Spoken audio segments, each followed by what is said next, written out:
right. We are here. We are live. Hello, Chrissy, if you're watching the VOD. We're back in the world of Stormlight. Roshar, Cosmere. Let's see, is there anything I have to go over before we officially go? Don't believe so. Believe we are all good. I will start and then I'll explain anything new and little things as we go. Let's see. Yeah. I guess let's jump in. Alright.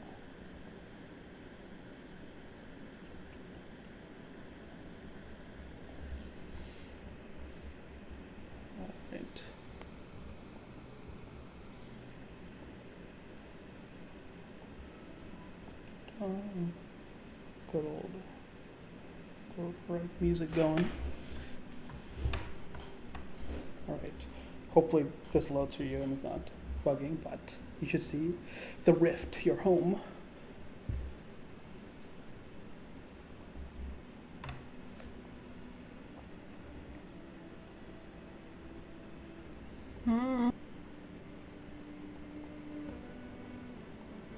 There we go. Nice. I had to reload my page, but yes. Good. Okay. So, we return. But not yet. 14 years ago. From above, we see a young Iriali girl watch on as morning lights up the rift as she looks on from below, aboard a ship that carries her here for the first time. Endless bridges, banners, people. An excited click can be heard overhead, and a Thalen woman in greens can be just barely seen behind as her view closes in on the girl's face.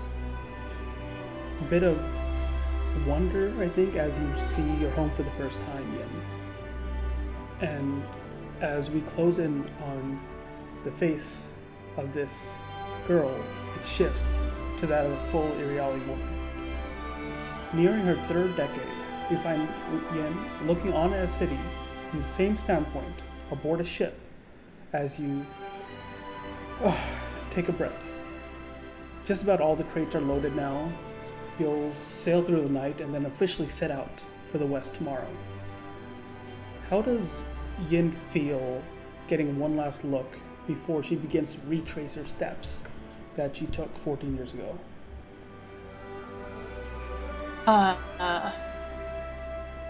I think she has that feeling of,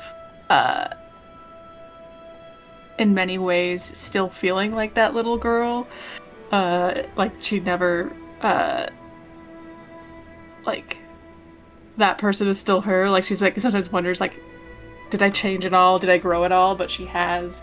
There's so much more that she has to worry about. It's so much more, like, responsibility and people that she has to look out for, not just herself and Leaf. And I think as she's taking one last look at Rathalas, she's trying really hard to see it as like the place that she will be coming home to, the place that will be home again, and not like a last look before it's gone forever. You look on and you feel a weight settle on your shoulders as Leaf, which is now about the size of a larger cat where he was so small so many years ago, is just like, putting his full weight down on top of you. Jeez. Leaf. He clicks like, nope, this is my spot. What do you mean? Yeah, it is. Yin is definitely much broader in the shoulders than she used to be. She's got gains now. It clicks, and then it also clicks a little bit of annoyance at your other shoulder, where this small little ball of light bobs. What was the name you settled on for this ball of light? Oh, I totally forgot. You had a few, so I wonder if you did come up on the specific. Oh, one. I did. La, la, la, la, la. Uh, yeah, I think we went with Chime. Okay. Chime bobs up and down, now a little almost brighter. Over the years, it seems like this almost barely there light has gotten stronger as you spend more time talking to it and feeling emotions back and conversing in ways. You close and reopen your eyes, concentrating ever so lightly, and suddenly you see the sky is black with a white sun. It's not dark, as if there just are no stars in the sky and everything else is still lit up. You are on a obsidian cliff staring off at a sea of beads.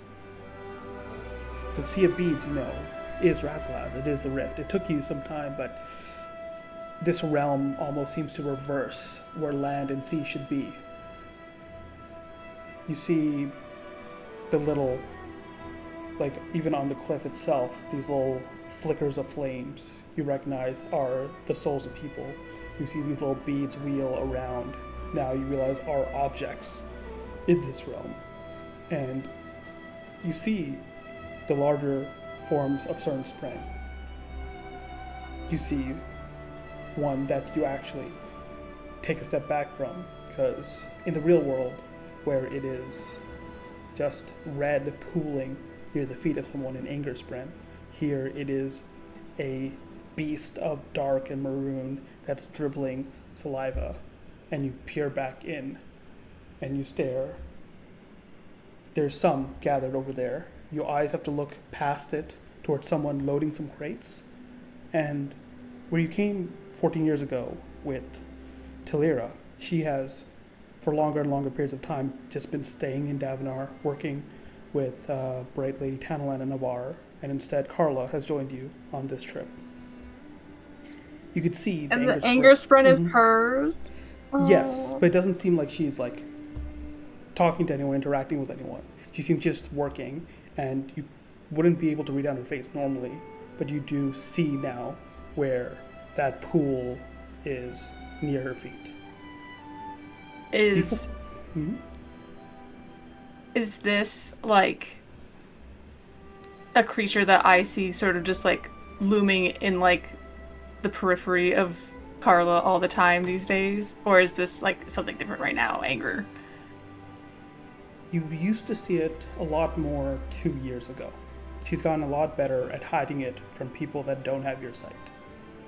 But whenever you've returned here, she's definitely had more bouts of it. I think Yin will go up to Carla and grab one of the crates and help her get it on the ship. And I don't think she mentions anything about the spren or anything about hey, do you want to talk about your deep-seated feelings about Rathalas? I think she just says, it feels strange to come back here, huh? No, not at all. I'm probably for my mom though, since she hasn't made any of the last few trips with us. And you see her face is very calm, but you can tell, even though she's gotten better at hiding it, there's anger there. Yeah. Yin gives her the patented older sister, you're full of shit look, but I'm not going to say anything about it. And as will sort of bounce her shoulder a little bit so that Leaf goes on to Carla's shoulder. You must pay the Leaf tax. Everyone must.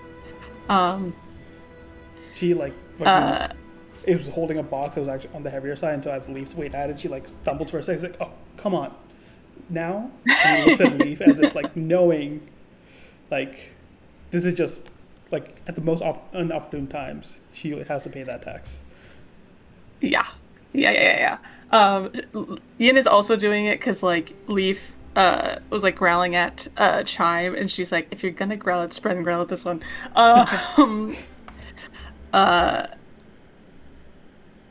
Yeah, well, you know, your mom's been busy. We all been busy. Hopefully, once everything is finished, we can stay at home more often and have it Yeah. not feel so strange. Yeah, I'm sure we can. And, like, this is not a role because of both your ability to read emotions burn and also because you've known Carla so long.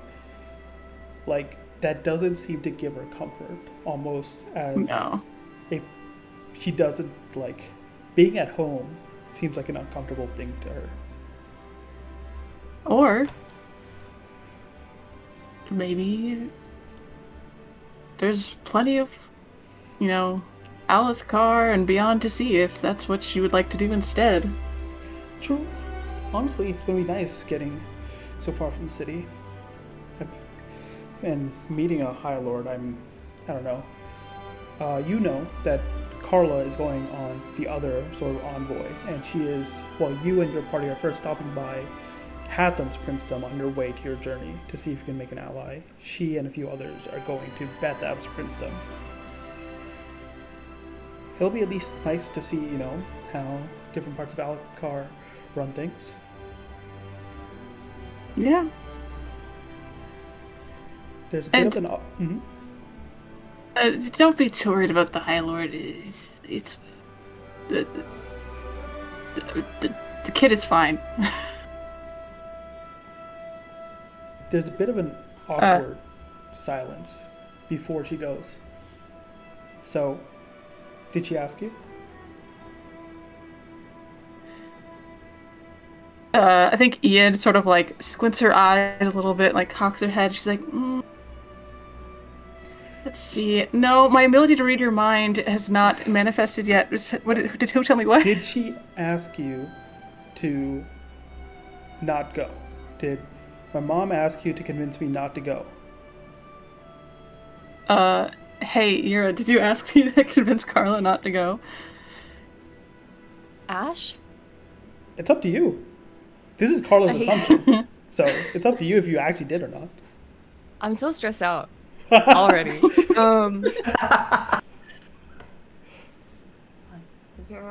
Did Yura ask Ian to convince Carla not to go? and do you think the same girl that gave Carla a knife last time would convince her not to go? Literally. I think... Sorry, I'm trying to decide if what the Yura would have the wisdom in this moment to know that that's a terrible idea. Yeah, there's multiple avenues. One, yeah, she is going off on a long and almost dangerous journey. She is likely going to be a point person to meet the High Lord. And also, you know where this trip leads to Dumandari. And I'm telling you that Carla doesn't know if you have any plans, but plans as well as doesn't know that they're going to be there. I don't think she would have asked Ian to do that. Both because it's utterly pointless, but also because I think she probably had some sort of conversation with someone who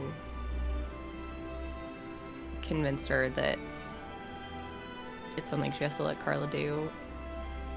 And Yeah, probably Yin. God damn. As much as she doesn't want, as much as she hates it and wants to shelter Carla, even though that's impossible and pointless at this point. Carla's 21. That's like A grandmother. late to be going out on her own in Yura's context, because Yura left home at 14. So they're sort of I can't stop her from going off on her own any longer, even though I hate it and it's terrible and it sucks and I don't want to. So she would not have asked Yen to convince her. So yeah, Yin shakes her head And it's like, she knows that you have stuff that you have to do, and you're not a kid anymore. Even if you act like it sometimes. She says very jokingly, not trying to be a dick about it at all. Yeah. Like, I think used to that dynamic, Carla, like, scoffs at this, losing a bit of seriousness from her face, but then, like, continues listening. But, no, I mean, obviously, like, she's worried about your safety, but, I mean, we're all in this. We know what the risks are. You know what you have to do. Believe in me. She just thinks I'm going to get in the way. And for a second, Yin, you're back there 10 years ago, the day before the battle, when Carla basically said the same thing about Tilira not wanting to go to the battle. I think that if Yura really wanted you not there, you would be in a box with like several locks on it at this point. If I was still 10, then maybe. But I don't doubt you can find a box big enough nowadays. Oh, please. We're all very resourceful here. What I'm saying is, she would find a way to put you out of it if she really wanted you out of it. Yeah, You're grown now. You have, like... You're doing what you think you have to do, just like she is. So, just like I am, I guess. No one's gonna tell you to stay home, because you're not 15 anymore. Yeah, no. Am I gonna be worried the whole time that you're gone? And the whole time that we're apart? Yes, I am. And that's fine.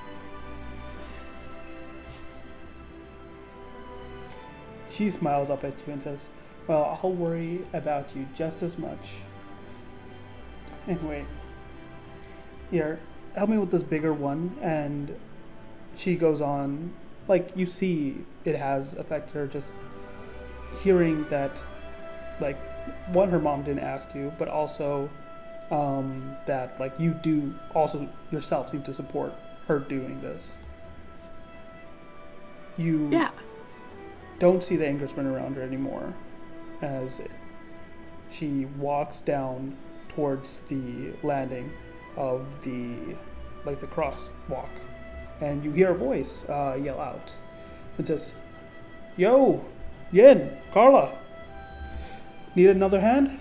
And you see Estem actually coming down. He is. Estem coming down to do actual manual labor. I never thought I'd see the day. All right. I heard enough. You know, I sometimes go on about things. It's just... He looks around and says, I'm not going to let you all head out for who knows how long without at least seeing me. He comes down. Besides, Jar's been holding things down. And I added this again to... You probably didn't read it, Lark, but... It's been 10 years. Oh. And I realized Estem is the one that's been most settled down. Estem got married like 5-6 years back. He has 2 kids and another one on the way. What? Oh no. No. He married, like, he became the Weaver's Guildmaster, and he also married the daughter of the previous Weaver's Guildmaster. And so he's been... he's been doing all right. He definitely feels overwhelmed, but doing all right. And so he comes down and is... What was her name? What was the daughter's name again? Jara. Jara? Yeah. Okay. And he says, yeah, Jara's holding things down. Not a day goes by, I don't think she should have been Guildmaster instead. And then he looks down, or anyone really. She... I think... in a very swift, very smooth motion, elbows him in the gut and then hugs him really tightly, and is like, Estem, you have been holding this guild afloat since the very first moment we started being in charge. Like, Even before you became the guildmaster, you were the one in charge of everything. Don't even pretend that's not the case. We wouldn't be here if it weren't for you. Yeah, well, I got like to stay humble and all that. Oh yes. What would we do if you didn't have your humility? All right, now come now, and he like goes and starts helping you pack the last couple crates in.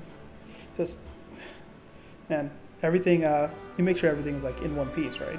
And I'm gonna ask you, Lark, to make a decision here. What's in these crates?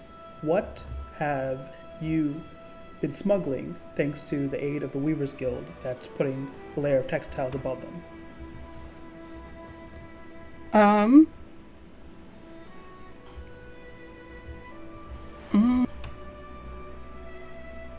I'm torn between like huge amounts of like medicine or just weapons or armor or something. Uh,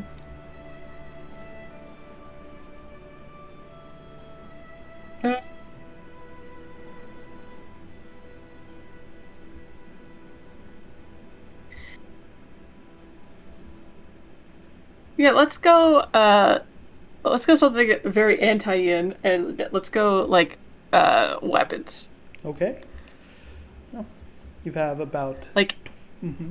every like the fabric is in like big rolls and there's like obviously like the few on the top that don't have anything in them, but the ones underneath have like blades and other things slipped into them so that when they get moved around you don't hear the jingle jangle.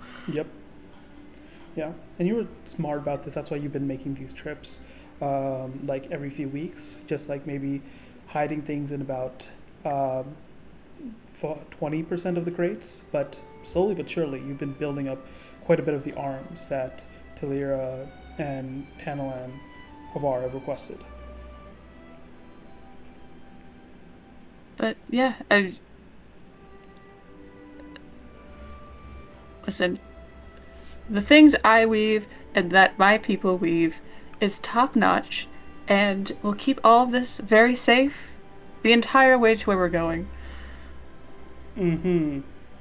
And then he gets a bit of a serious look on his face. It's like, well, at the very least, I hope things do remain safe.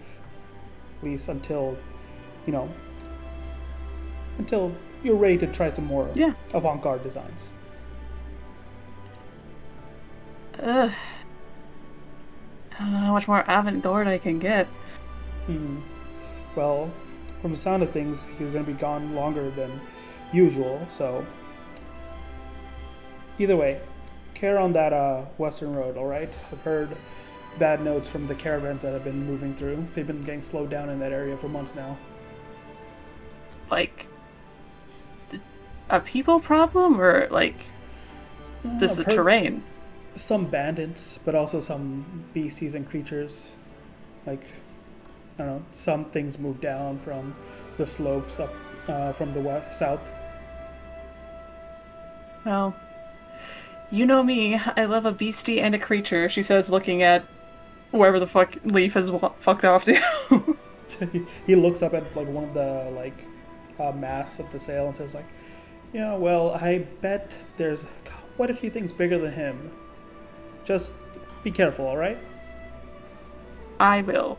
And tell... Sorry, is it Yara or Jara? You'll do Yara, actually, that's right. It's pronounced that, Yara. Tell Yara and the kids I said hi, and I will try to bring them back a souvenir. I don't know what I'm gonna get out there. Yeah, well, I think they've got enough of, my crappy weaves or your very nice weaves by now. So anything interesting, even a rock. Those, I'm sure I'll find in droves. Will do. Hold down the fort.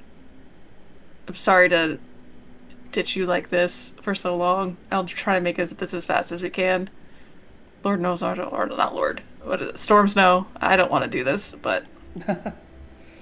Well, at least if it doesn't work out, you can always just... And he stops himself and says, well, you all should get going. And he grabs you another hug. And He tussles Okay. Carla's hair a bit, and I was like, "You realize I am literally over 20 now?" And she says, "Yeah, well, you're still pretty short." He like looks to you one last time and says, "Hey, stay safe, and I'm sure we'll see each other, like, with year max, right?" Oh, you're Max. Sure. Oh. So I think in that moment of like, oh yeah, we're doing a year, we're doing this whole thing. There is a moment where like Yin sort of like, haha, like ribbing nature just sort of like falters for a minute, and Estem can see like the like not like the trauma, but like the oh god, the thing that I have to do. Uh the things that I have to go back to, I don't want to kind of flicker across her face for a minute before she can get it under wraps. She's like, yeah, no, year tops will faster than the wind. You won't even notice we were gone. Yeah, well, you could be slow if it means you'll be back. He gives you a reassuring smile, but you see he's also like, he's trying not to think about things. He's good at that, and he's trying not to think about this either going badly or taking too long or any of the other things he has to account for usually when a caravan goes into Badlands. Yeah. Don't. Yeah. Hey, you don't get to be worried. I'm the one who's taking care of everything, and everything is going to be fine. Yeah, and you have such a good track record of making sure everything stays fine. Yes, I do. Oh yeah? And how many spheres have you let that boy eat already on this trip? Okay, that's different. Nobody died. I just got broke. Okay? Uh-huh. Well, we're kind of in the business of not going broke. And you see with that, like, Carla just like, okay, let's go already. Like, we need to set sail, prepare, so much to do. Yes, Captain, she says sarcastically, because I am the captain. You break, and Estem gets off the ship and watches from the dock as the boat is prepared to sail, and you see him waving one last time as the ship departs and leaves port. She waves back! The ship leaves, entering the Sea of Bay, the Sea of Spheres, and going for Davenar before you'll next have to depart even there. We'll move now to a hallway in the Havar estate in Davenar. Belle, if you could add Torlin to the stage. As this is his first official appearance, who do we find in this hallway on their way to their mother's office? You see a brown complexion individual with these bright green eyes, short, kind of almost like dirty black hair that is just around mid-neck almost. Generally sharp-ish features, but not so sharp as if they were broken into that shape. And I'll say right now at least, feeling pretty decent. So I pep in a step kind of thing. Mm-hmm. You walk on, pep in your step, and get to the office door. Your hand goes to the door to push it open, but it stops as your eyes grow distant. 12 years ago, a small hand cracks the door just barely open, and you peer into the office. There, your father and brother stand around a desk, a large map opened across it. Another one of their meetings. A large window on the opposite side lets you see Rathalas from above, and even feel the midday sun from across the room. Of course, it does reach here first, because just like your family's estate in the Rift is almost at the very top level. You lean your little body forward on the door to hear any of the words spoken, and just about to lose your balance, you return to the present with your hand before the door to your mother's office. How is Torlin feeling the day before departure? I think it's a nervous excitement. And it's kind of excitement of we're doing the thing that we've always been talking about. And not only that, but Torlin's also feels like he's in the middle of it. Feels like he's doing the thing that could potentially make the most difference to making all these dreams come true. But it's difficult to not let some of that pressure sneak through just to his mind's inner workings and feel like this is a big and important job. Don't fuck it up. Don't fuck it up. Mm-hmm. You push open the door and enter, starting into a different office. Desks filled with papers, scripts, ledgers, numbers. And you see your mom standing there above it in this large, beautiful red hava. She is standing tall, a proud woman she is, but seems to be still focused and working. You can already see the bags under her eyes. And says, Torlin, has Talon already let you off, or are you avoiding his lessons once again? And she's not even looking up. And you know that you didn't have lessons with Talon today. And she knows that, because today is the day before the departure. But even if you did, it would have been much earlier in the day. And you realize time has just completely gotten away from her. Oh, no, he's let me off. He decided that I really didn't need any more training. Just far too ready already. You? Enough training? I doubt it. And you see her looking at another ledger of numbers and whatnot. I'm going to ask you, Bill, a thing to set some precedents. What other saucer is she balancing, even with your departure tomorrow? Even with a critical mission to your plot getting place tomorrow? She's already started on the next thing. What is the next thing that she'll be working on while you guys are away? Ooh.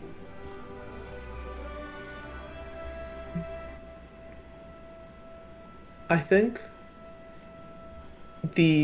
just to organize for, she's already planning, like, okay, this mission is going to have to succeed, so you have to plan for what happens afterwards. And what plans to happen afterwards requires some kind of vacuum or space to be opened up for us to then start making some kind of maneuver. So it's time to, everything's lining up, it's time to try and get rid of someone. Get rid of someone to let that space open for Caravan to slowly start making their reappearance. So some kind of assassination attempt. You see a paper, and though you can't read it, you know what's listed there. A number of names of light eyes that have been stationed in Rathalas by the Colons as a way to, hey, here's people we know are loyal to us. And you realize she's put in notes next to each of them. Which one needs to be discredited, which one can be brought over, which one needs to be just out of the picture. And she's already thinking of which target to move on to. The first one that will have to be moved on to in Rathalas itself, not in another city. She's looking around and it's oh, right, sorry. And she looks up and says, we were going to discuss the thing. Yes. She looks around for it and says, and then looks at you. Are you sure you're up to this? You won't have Nessa or even Liz to clean up any of sloppiness. He straightens up a bit and just immediately,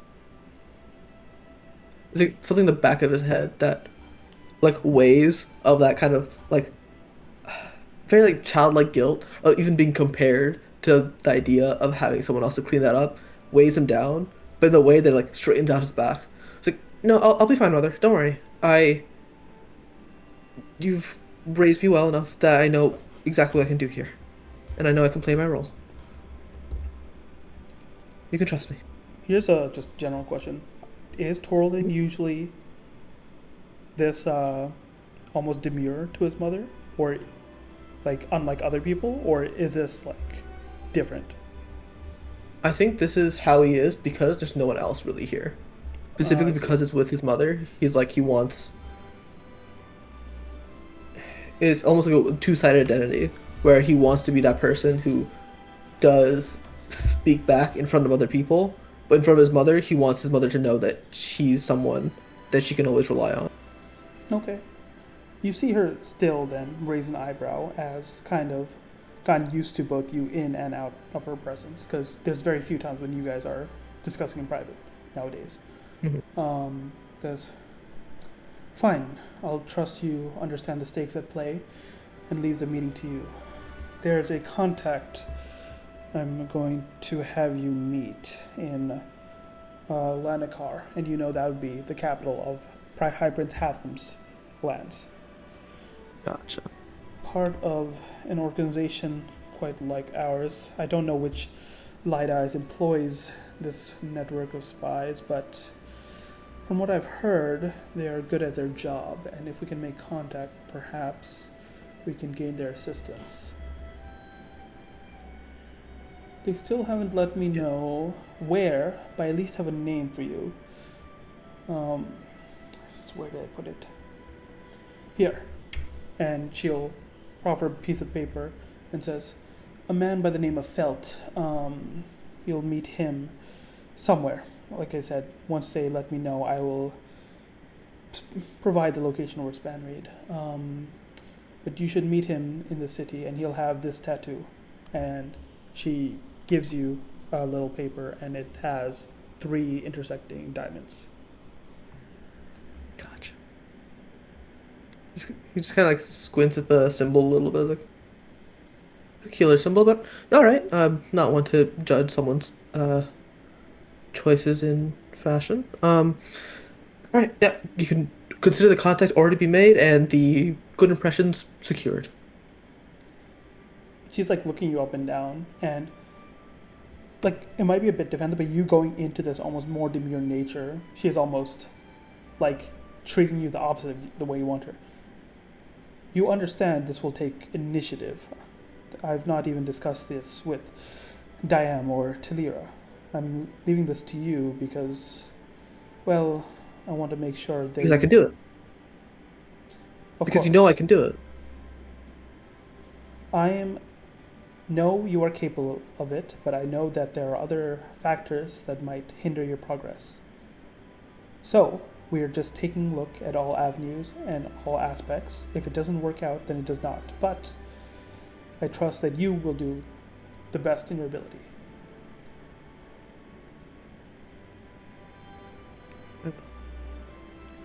Good. No.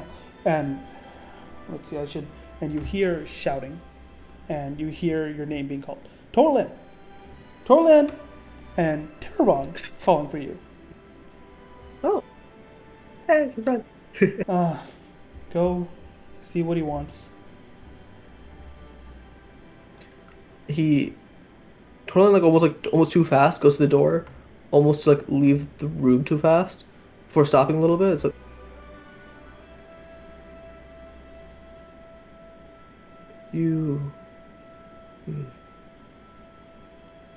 I'll prove to you that I'm due more credit than even you expect in your mind. I'll see you in a while, Mother. And go ahead and leave to go see go see Terravon. Yeah.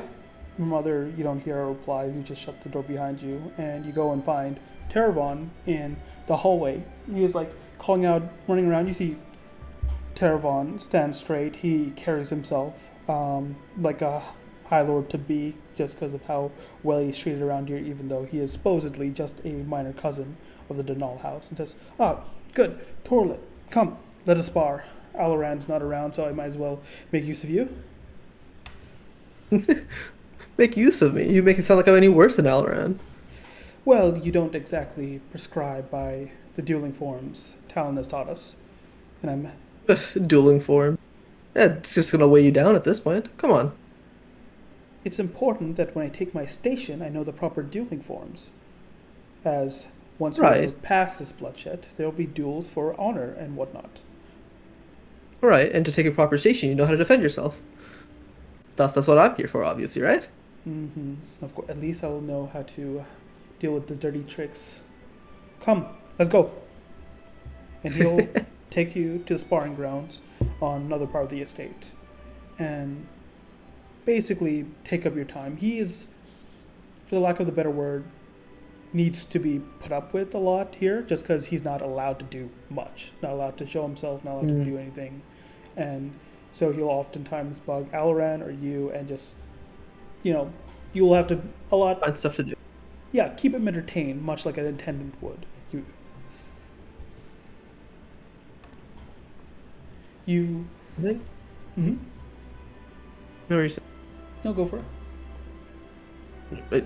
I was just gonna say, I think Torlin tries not to see it that way, and is successful in the way that he does still enjoy Taramon's company. That just friendliness about it, even if sometimes that his mind can slip into the idea of like a not wanting to feel like he's someone on demand or like on the beck and call kind of thing, but still be like a no, this is important, and this is I'm also having fun, and this is also a good thing that I'm doing. Mm-hmm.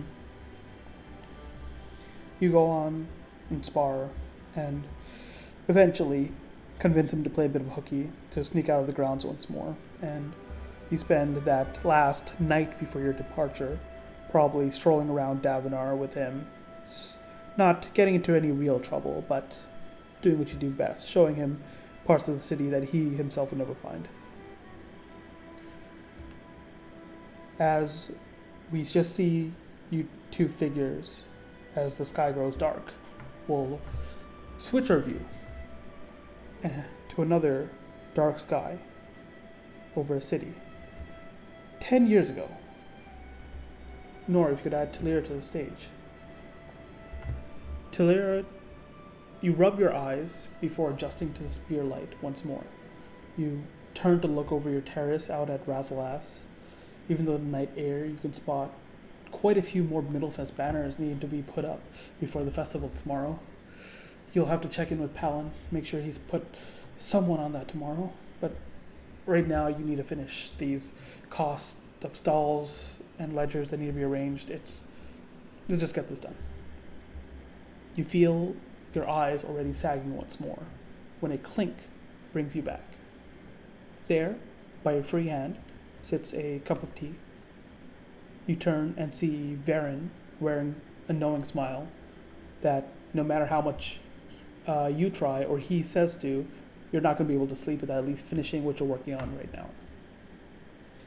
He doesn't say anything, but rests his hands on top of yours, and as he squeezes it softly, your vision blurs, and you find yourself at a different desk with different ledgers. You see Bright Lady Diam Tanalan working not too far off, bags under her eyes, no doubt mirroring your own. And you look down at your free hand. No tea sits next to it, and no hand squeezes it. How is Talira feeling hours before she is to set out? In the memory, if it had continued playing, she turned her hand to hold Varen's. And now, as she comes back to reality, or rather, as reality cuts through that moment that she can't go back to, she turns her hand and just presses her nails into her palm. Sort of caught between trying to forget and trying to hold on to that comfort. She's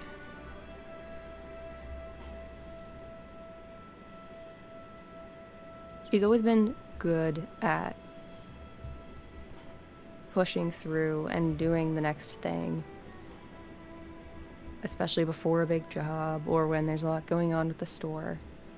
But I think in this moment, she is struggling to compartmentalize in a way that's been happening more and more to her lately, where there's just too many things to push down, and some of them just keep coming back. And so, even though she's been trying to finish her plans and finish writing out the manifest for the caravan,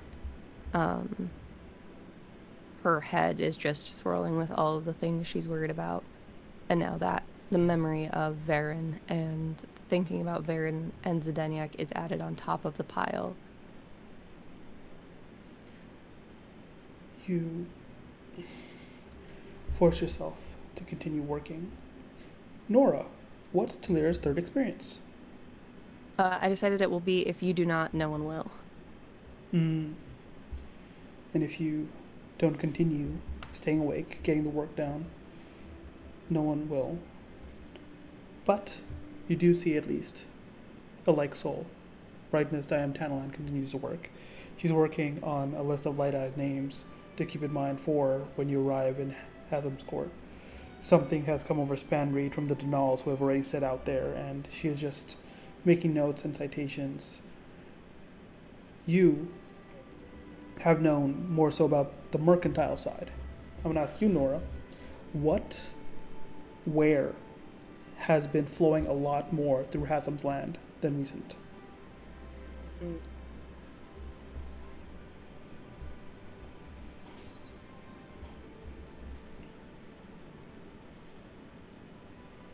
I'm immediately blinking on everywhere that exists. Sorry, I want to map really quick. Sure. Map of Roshan. If you think of a general category as well, we could brainstorm. He's sort of down by the coast, right? Does he border the Tarot Sea at all? Here's where we'll go. So this is Hatham's land right here. So he only really has Dumadari as on the coast. And you know, I haven't put it down yet, but Lanakar will be basically in the middle of his domain, which is where he actually is. I think now that the kingdom is unified, and there's sort of space to breathe and space to look outward, a lot of actually like imported goods from the Horneater Peaks and beyond, or even, yeah, we'll just say that, have been going through lately, and Hatham is on the border of the kingdom and so has had access to that. And just there have been a lot more foreign goods. I'm trying to think of a good specific thing, but Yeah, no. Let's go on that.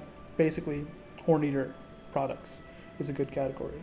And I will build on that a bit in terms of there has been, you know, you've heard tales of Horneater groups coming down and challenging Hatham's Shardbearers. And recently, he's gone a surplus of gemstones, and so has put out word for Artifabrians to come and use the gemstone to do something.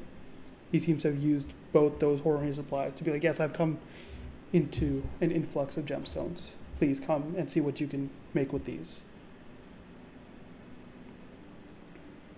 Look at those ledgers, look at those dates. Yeah, he's been inviting specific Artifabrians that have been up and coming from throughout the land. You're thinking on this when he says,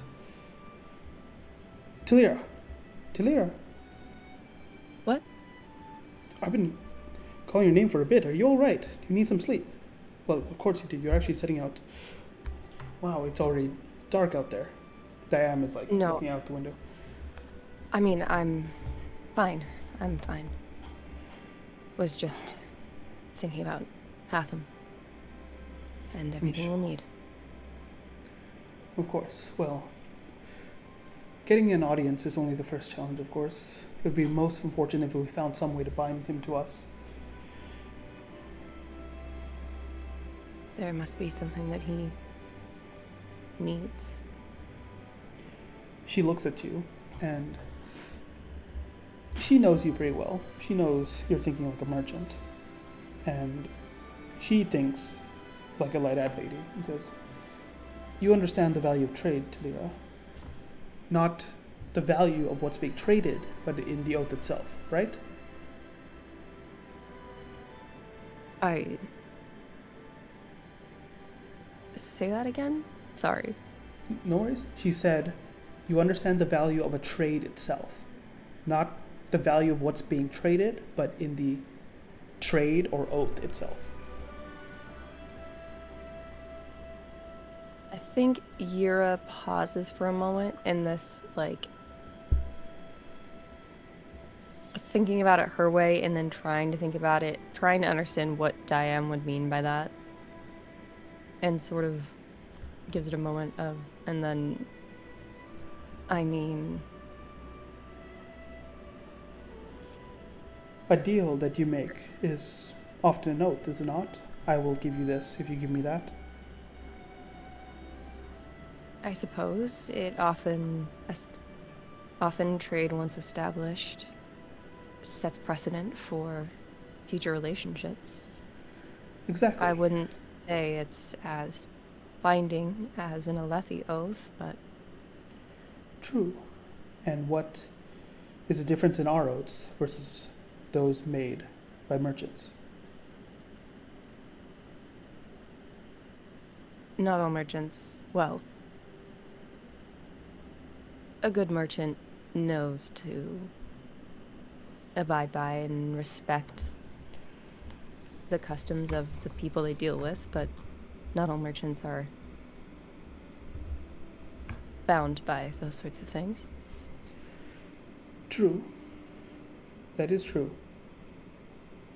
She looks at you and is almost hesitating to say it outright, but we High Lords, light-eyed ladies and the like, and their husbands, we deal in people often more.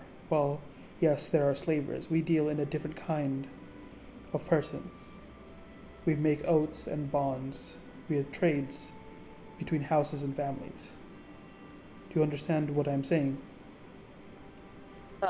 Yura doesn't say anything for a long time and is just staring at her, and she's like, eventually when she opens her mouth,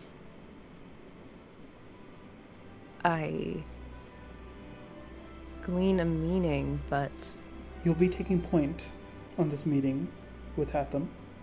You understand this is a piece you must leverage, whether it be mine, Taravon's, or even one of the Denals. If it is to bind us, then I can't think of a better way, can you? she raises an eyebrow and sort of, it's not disbelief because she's not, because it makes sense, but she's surprised. This is sort of the 11th hour, and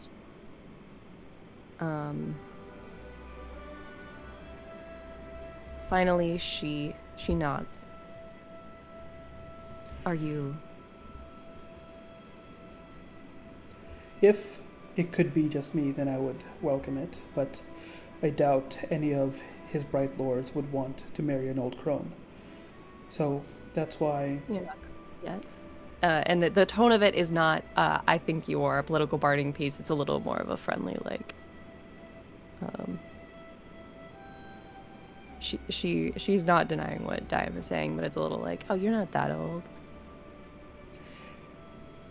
She looks at you and at first is like thinking you're joking and being nice, but then it's like, oh, if you actually think that, she just like shakes her and says, maintaining power means having those that will also come to power. Taravon is likely the most viable, but also we don't want to play him if we don't have to. I agree. If I work, it's all well, but likely your best bet would be one of the Denals, that heir to the Denal, or even one you can state is part of his family. Have you spoken to anyone else of this? The Denals are aware. They have already known this is their duty. Well,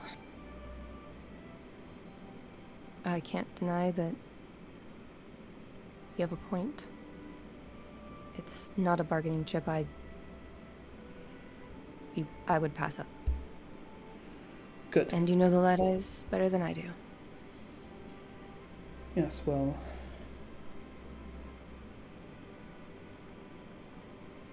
She Yes. can... Yura glean anything about how she feels, especially about the idea of her being the one sort of on the docket? Who being on the docket?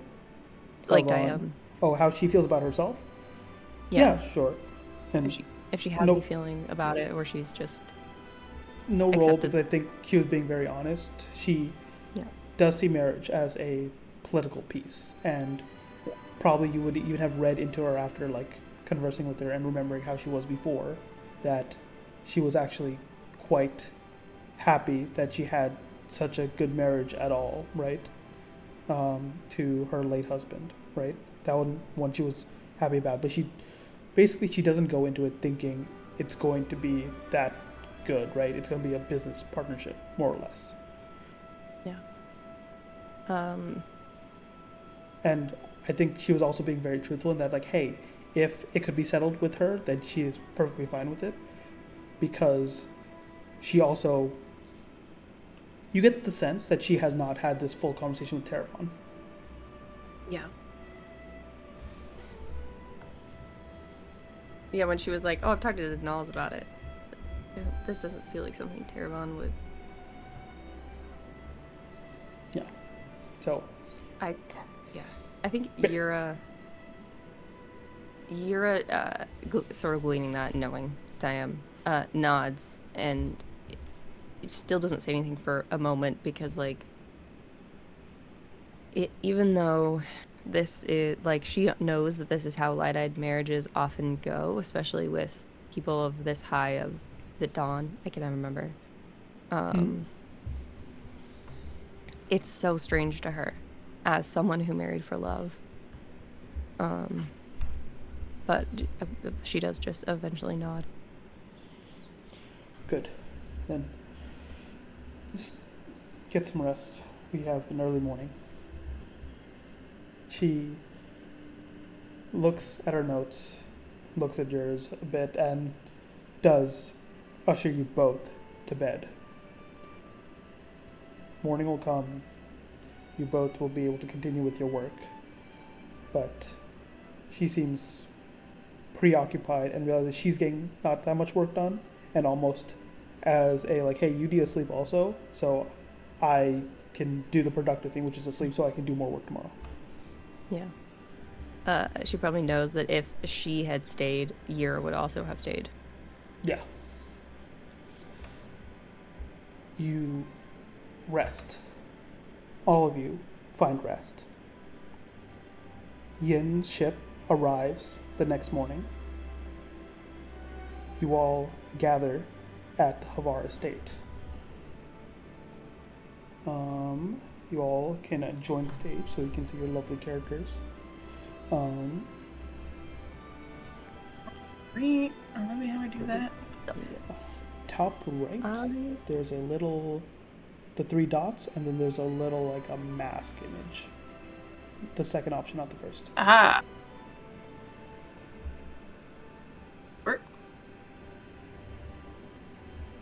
There we go. Nice. Okay. You all convene, get your things, of course, greet each other, and prepare for, setting out in the hour or two. Is there anything people want to do before the officials set out? Are we setting out separately from the other party, or are we traveling together for a time? No, you guys are basically traveling together up to the gate, and then you're taking the west road, they're taking the south road. And so for everyone to go over a bit of the plan, you all are in Davenar over here. And your party will be going to Shamel to Hatham, and then eventually to Dumadari. The other party, which is... Oh, and your party, by the way, is made of you three and Terravon, where the other party is made of Carla, Liz, Nessa, and Talon, are going down through Sabarials to Bethab's area. And they will meet up with you before you all together go to Dumadari.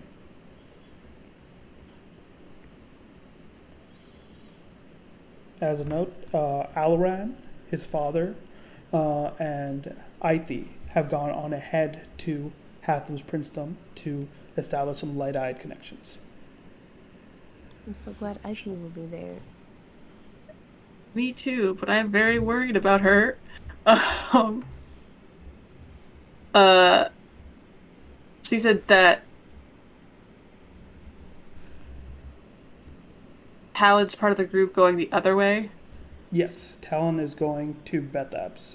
So he will be meeting up with you eventually, but after basically the Hatham quote-unquote arc. Right.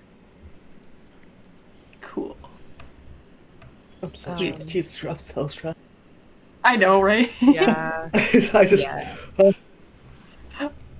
I'm like it very much feels like, okay, I'm in Endgame Dragon Age. Which things do I have to do in which order in order to not fuck everything up, and so that I could do the final fight?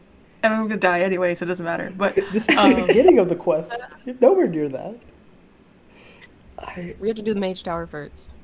It just got so Not the real mage, as soon as Diana walked up to Diana walked up to Talia like, yeah, so make sure, if need be, marry off Taravon, marry off Alaran, the family. I'm just like, oh no, it's so real. Oh god. yeah, it's happening. Like, I was like, is Corlin on the table? What's happening? Like, what? Why are we marrying everybody off? But also, of course we are. Also, who are the other Denals? Are there Denal daughters? No. So, yeah, that I'll say that's a question Claire has. Like, what did they mean by another Denal? Because they said Alaran No. and then another. So you're saying it's this? No, we are not making someone pretend to be a Denal and marrying them off. We're not doing that. That was the other thing go wrong ever. Are we doing what? The implication was to just pretend that someone was a Denal, say like, yeah, this person's a distant Denal, and marry them off. Yeah, and who's a Light Eyes? Your fucking kid. No, she can't be a Denal. She looks part Thalen. Not acceptable. She's clearly eyebrows can get shaved off, maybe. Dry hot? Yeah, just get some fucking hold, put it on there every day. Listen, Awesome. It can't be Yin. Yin looks entirely different. Who else? Ithi is not a Light Eyes. No, she's Dark Eyes. No, Ithi's a Light Eyes, I think. Ithi's Dark Eyes. No, the only Light Eyes in my group as you has passed away. and all meet together, ready to set out, your caravans packed. You see, what's the expression on each of your faces as you all have just about packed the last caravan? You're going by Chull pulled cart, basically. Each party is. So, what on each of your faces as you're literally just about to set out? Yin looks very serene. She has practiced keeping it look like. So here's the thing: the cops are gonna stop you if you look nervous. She looks so normal. She looks like she's like a little bit annoyed with things going slowly, but other than that, she's just like, yeah, we're going places. That's it. Poker face. Even though this is probably one place you don't need a poker face. She doesn't matter. Does not matter. As previously mentioned, Yura, especially in the last couple of years, has somehow, well, in the last 2 years, has managed to get worse at hiding her emotions just because there's so much to hide. So I think to people who know her, it's pretty clear that she looks somber, she looks, I guess, anxious. Two things on that. One, everyone, make sure you have 2 hope, because we are basically resetting to put everyone there, and I also am starting with 3 fear, because we have 3 players. In addition, Talira, you didn't get much sleep. Take another stress. No. Hey. I think anyone who's looking closely enough would see. Well, I was gonna say an anxiety spread, but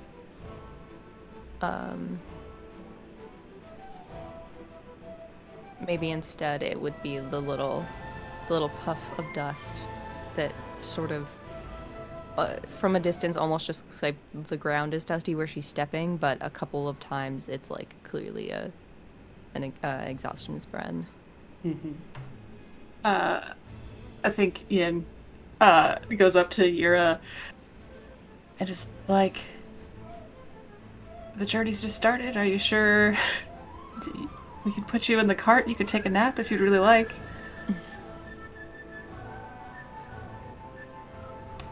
She briefly puts a hand on Yin's arm, and sort of you watch in real time as she tries to school her face into something that doesn't look as tired as she is. You do a good Please. job. Oh, sorry. Keep going. No, I'd go for it.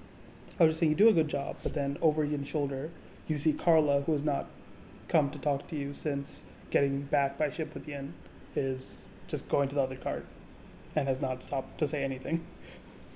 Ugh. Yeah, you watch in real time as she does a great job, like making herself look okay, and then looks over your shoulder and her face falls immediately. Yin doesn't have to look. She's been watching this fucking fall apart in slow motion since it started. But Yin, because you're good at reading people, you'll see that thanks to your conversation yesterday, Carla's not avoiding Talira, but it's the same thing they're both doing, in that they like will glance at the other and neither actually goes and approaches the other. Are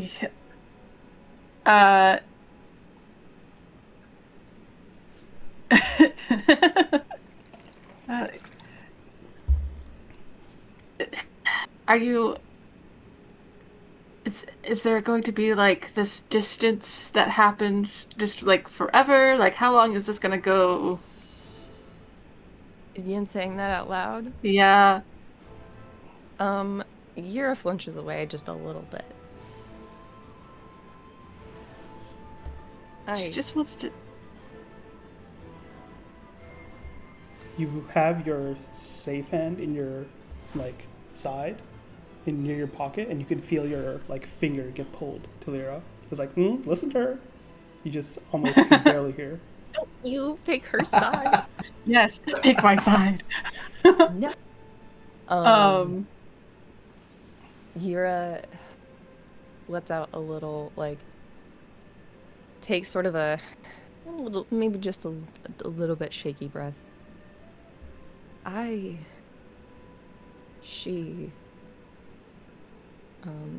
She's watching, she's not looking at Yin, she's watching Carlo pack the cart over Yin's shoulder. She's so different than I was at her age. Yeah, she's... Yin, at that point, Yin kind of, like, cocks her head to the side. And it's like, because she's a different person. And she's lived a very different life. I mean, even I have lived a very different life to her, and our scars are very different. She just wants to know that you think she can rise to the occasion when she needs to. That's all she wants. And yeah, it's a mess right now. Like, but I've never known you to be the type to leave the mess on the floor. So...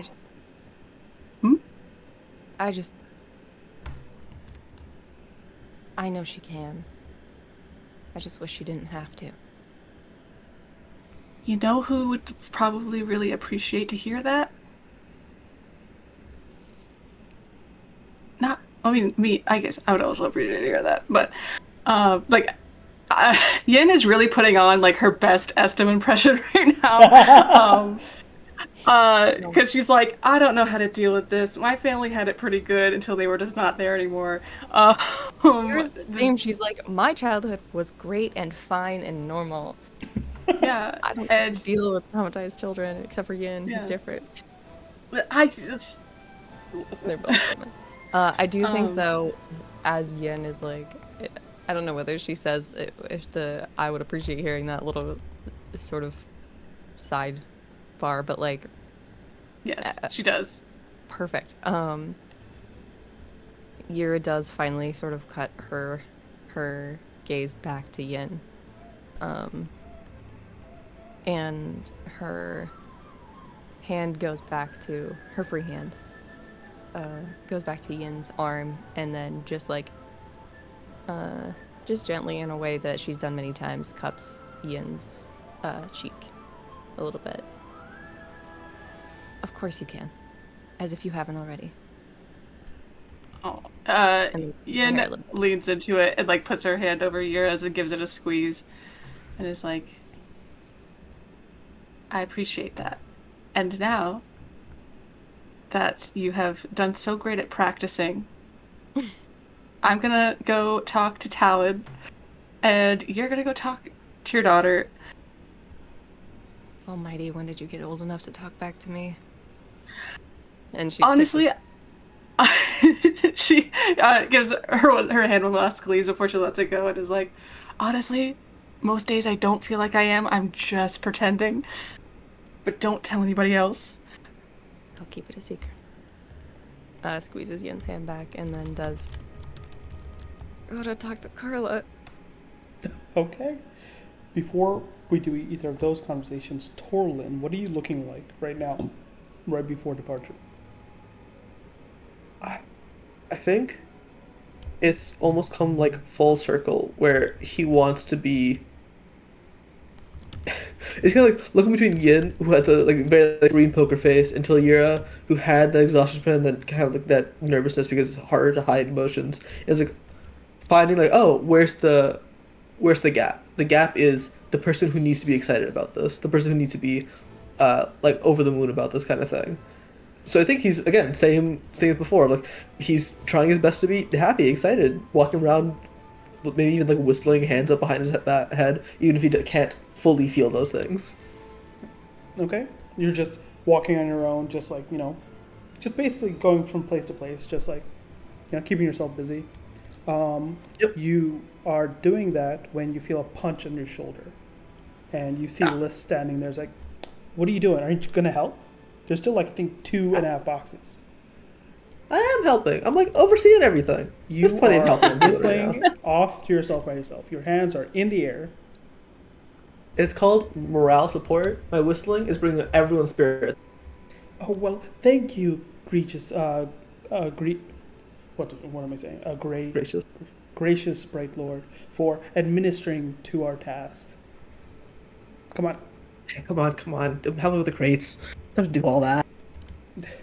Goes and helps you and says, so, um, what's the bright lady ask you to do?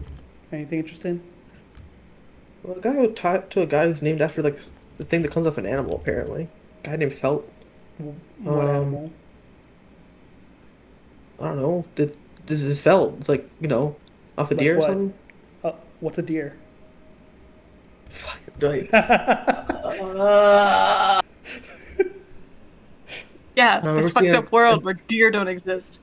I remember seeing it in a theater at some point. I think I don't know. It's some weird fantasy thing. Okay, well, you better not think about fantasy things when you're actually talking to him, right? Is he important? Is he just another guy? It's just the first name my mom got apparently. Uh, I don't know. Okay. It's all I know is like he saw a little bit of what he looks like, aka a single tattoo. But I don't know. I'll make it work. What about you? What do you got? I don't know. Mom hasn't told me that much, but something about, I don't know. We'll see if we can find things out. It looks like Beth has been having some bandit problems, some things like raiding villages along his northern border. So if we can deal with that, maybe he'll be indebted to us, if all works out. Yeah, like I don't know, extortion or well, I guess it wouldn't be extortion if you already dealt with the problem. Is there Well, a way you can turn it into extortion? maybe. Maybe if we can get the bandits to work with us. I don't know. Make them It's more weird. organized.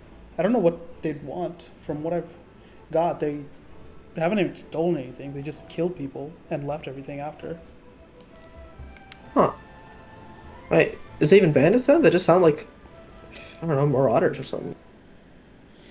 Well, but that's the thing, right? Like, what are they doing it for? They're not. They didn't steal any food or stuff, right? Even marauders like are doing it for stuff. True, true. Weird. Might not be the kind of people you can even, I don't know, reason with. Yeah, so that's where we're going. Mom wants to investigate first, and then make a call based on that. Yeah, makes sense. Makes sense. Hmm. Well, anyway, don't get yourself killed, or at least if you do, don't let the lordling get killed. Yeah, obviously. Just okay, real quick. How many people are around besides us?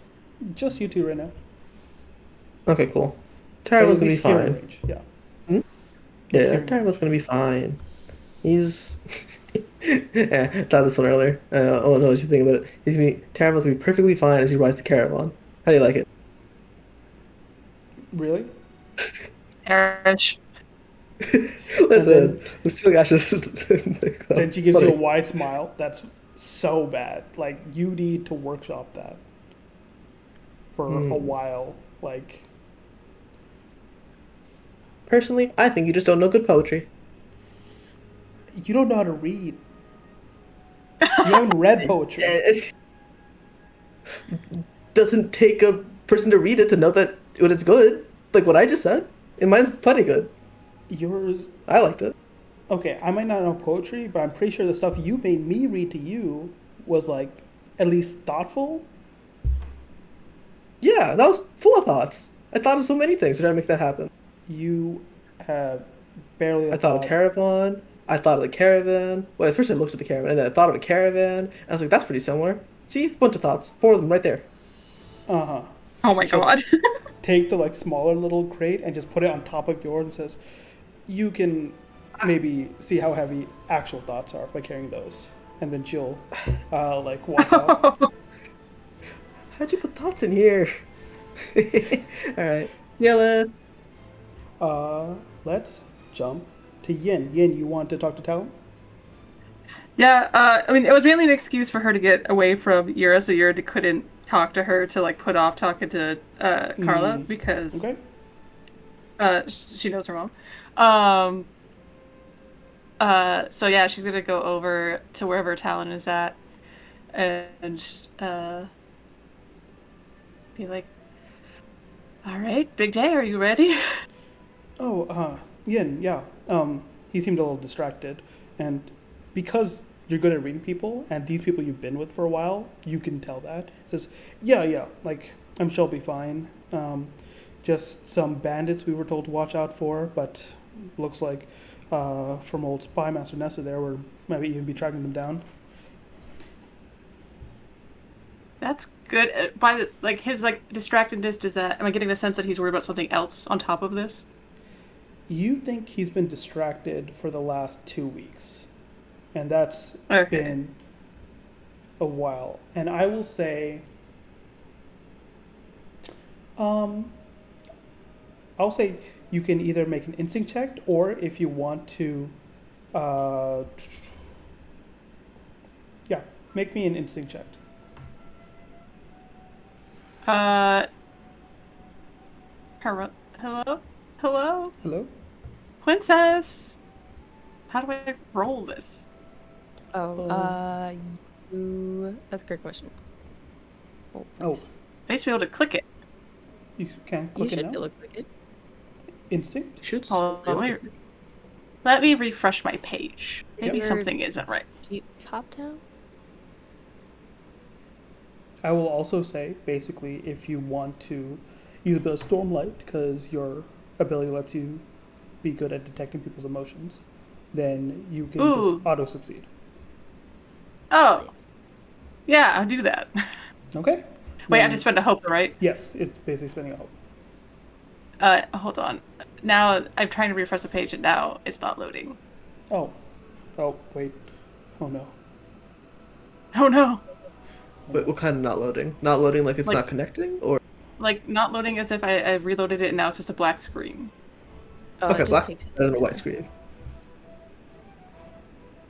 I assume. I think it's the same for every Bell, browser. open another tab and try the link, just in case. See if it doesn't load. No, okay, it's loading for Nope. me. Okay, No, I closed out of the whole tab and I'm just reopening it in a new tab. okay, cool. Sorry, I didn't mean to scare you. You want to go in? I'm just paranoid. Alright. Give me in. Let me. There we go. Yeah, so I'm gonna spend I feel like this is a bad idea, but I'm gonna spend a hope to auto succeed because I want to use my cool new thing. Sure. Yeah. You, like, breathe in lightly. I'm going to say because we're only using it for this. You don't take in that much stormlight, just enough to give you a little bit of a vision into the cognitive realm. And you can see the emotions of anxiety, but also, like, other things there. And it'll translate into this. You realize, yeah, he's been distracted for 2 weeks. 2 weeks ago, the Denals left for Lanakar. And you heard about it afterwards because you were on a trip back then, but it seemed like it was pretty last minute that IT was assigned to that, and he seemed to been distracted and worried about that. See.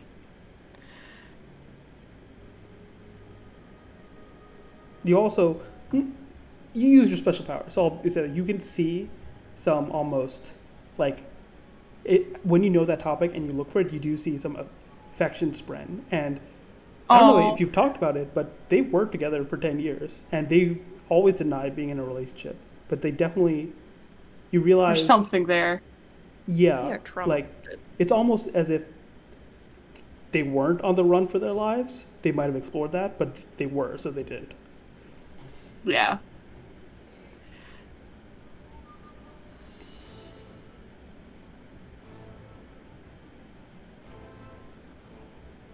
I'm trying to think of how Yin wants to approach that. So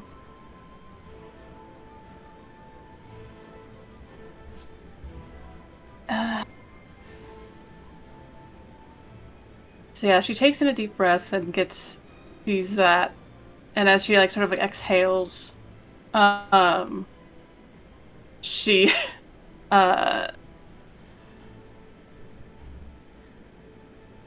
looks to him and she says,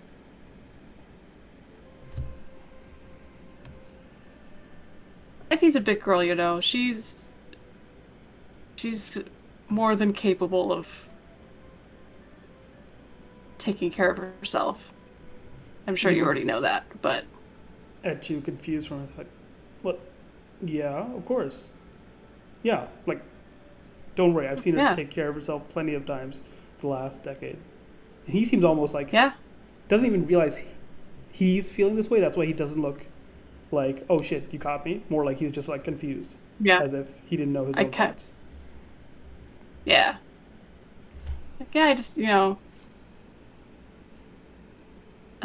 everybody is very worried about everyone else, it would seem. Not that I'm not, but she'll be back. They'll all be back, and it'll be okay. She's still talking to like this part of himself that he is not mentioning, which I think has been happening more as she's gotten in tune with this aspect of herself. And people are like, I feel better after talking to you, or maybe weirder after talking to you, but I still don't understand what the conversation is happening. Yeah. You do seem like relaxed into it, and it's just like at first weird, like huh? But then it's more like, yeah, I guess it's just. I wish I knew why she joined them so late into it. Did Ithie talk to Yin about why she was gonna do that It at all? was last minute. You didn't even know she was going on that, and when you got back, you had just heard she had already left with them. Do I know that information? Yeah. Maybe, but I'll tell you about it after this conversation. Yeah. Was there anything that that Yin knew that she was working on leading up to this that might like tie into it, or is it just like out of left field entirely? You knew that Because like Yin's been IT's pretty been. busy, but Mm-hmm. she's not been like she's tried to keep up with Ithi and Talon and everybody as much as she possibly could, even though she was like Yeah. in and out all the time. Like, I'll give you the facts you would know, right? Like, here, IT has been doing mostly, like, scribe work for the Denals, while Talon has been doing Okay. guard duty. He's basically become, like, head guard. She's become head scribe for you guys' operations. Yeah. Yeah, it's, Why would like, you say that's great? like, yeah, maybe they wanted a scribe they could trust. I could see it. But the Bright Lady Denal also went, right? So technically, they did have someone that could write, but they also took IT. Lark doesn't like that.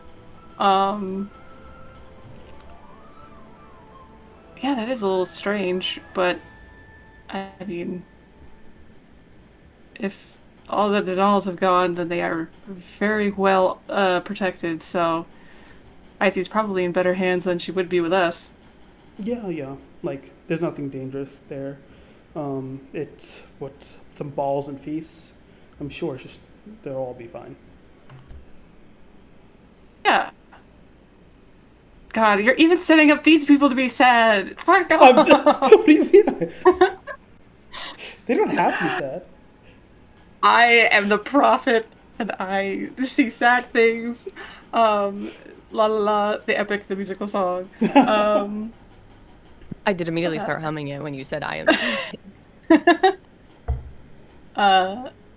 But yeah, Yin just sort of like puts a hand on his shoulder and is like, I know it's hard not to worry about the people we care about, but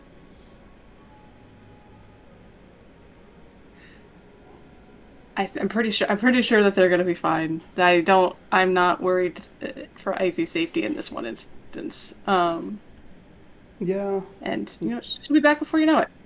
No, yeah, you're probably right. Honestly, I haven't really worried about these things for a while. Probably not since, either the battle or. And he looks at you a little, like, jokingly and says, like, or that time you fucking ripped your leg open and just walked away. Damn, that I was worried, but I realized, like, Hey, yeah, like, some people are He was just like- crazy like that. It's okay. I'm not gonna judge. hey, listen. I was doing the best I could with what I had in the moment, which was at the point. Your leg was Just a lacerated lot of- from knee to heel, Ian, and you just Yeah. fucking kept going. Because I'm just really strong and cool. And always have been. I'm just built different. Yeah. Hey, I knew that. I just realized later you're also a little crazy.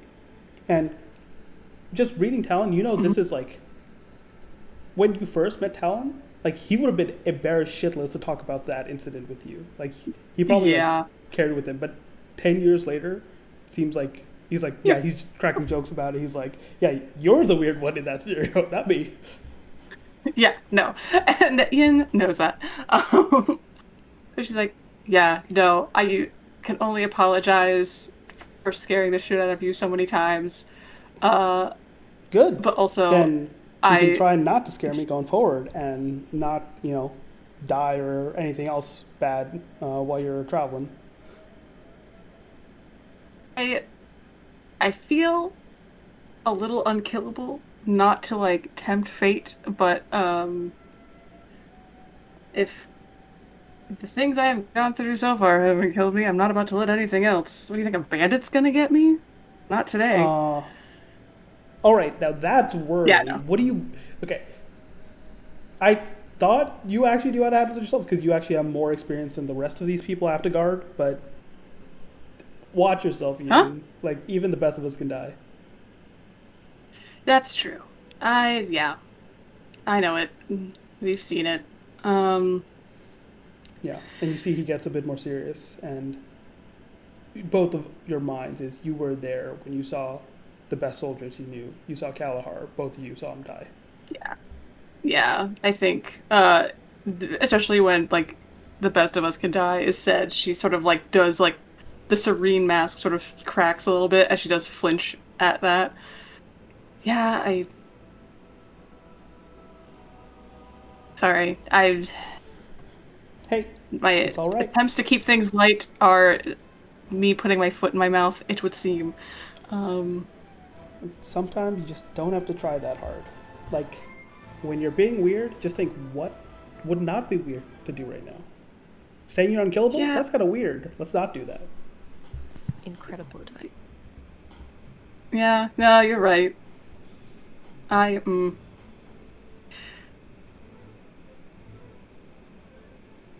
maybe I just need to lean into them being weird. Who knows? I'll figure it out. Hey, figure it out. But just know that, a lot of us else care about you. You can be weird with us, but don't be weird to the point where you hurt yourself and still hurt us. I wouldn't even dream of it. Um, but no, yeah, she just leaves it at that. I think she's like, I have to go wrangle stuff. Mm-hmm. Yeah, well, good luck with those kids. Wrangle. I don't know how you're going to deal with Torlin without me. Just, if you need to, just I really hit him on were his there as a ass. buffer. Right? He just Hit needs him to on his ass.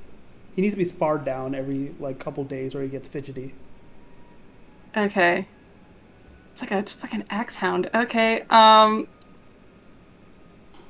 Yeah. Uh, he's with Carla, right? Talon St. Carlo, yeah. Yeah. She's like giving similar advice of like how to take care of your small friend. Um, she's like, yeah, take care of Carla, but don't let her know that I asked you to take care of her because she can't handle herself. I am just concerned for her. Don't just she's fine. Um, she can take care of herself. Strong lady. Hey, I hope she can. I'm not good in any negotiation, so that's me up to her. I can just keep her alive. Oh my god. I think Yen is like Carla doing negotiations. Okay. Um. Oh, now she's a little stressed out. That's what stressed you out, not the other stuff. Bandits, whatever. I can kill that. Making Carla not super angry when she needs to be tactful. I don't know that I could do that. But maybe. And then she's like, "Oh no! Now I'm making her talk to her mom. That's gonna make her madder, and that's gonna set us up for failure." She's like in her head, she's like, the mask is coming back up in a way that screams, Yin is worried about stuff, and she's like, Mm-hmm. "Yeah, I'm gonna go out boxes or something. I gotta go." Uh-huh. Well, good luck. Stay safe. And he calls You, out as you're already you walking off. too. She turns around, she gives him a big hug, and then she leaves. You never know when it'll be the last time. You never know. Talira, what are you doing? Not well. Hee. Yura. Okay, sorry. Let me.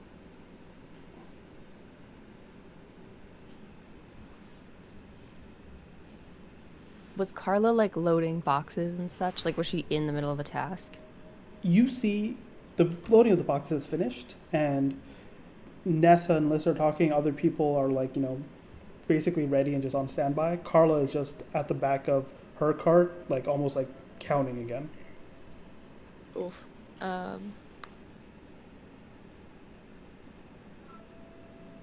Sorry, I'm having this dilemma where I'm like, I feel like the thing Yura would do, is a bad idea and will make Carla feel undermined, but I do think it's what she would do. Sure. Which is like, I shouldn't have said that out loud. She goes over, doesn't say anything at first, but sort of like looks over the cart. Checks, doesn't like fully check the contents, but is like looking over what's in it against the mental manifest that she has in her mind. because she remembers what's on every single one of these damn carts. Yep. Sort of glances at the shawl and the tack and making sure everything looks like it's in place.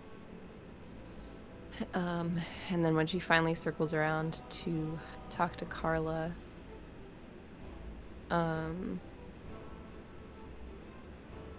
she looks at Carla for a long moment while Carla is still counting.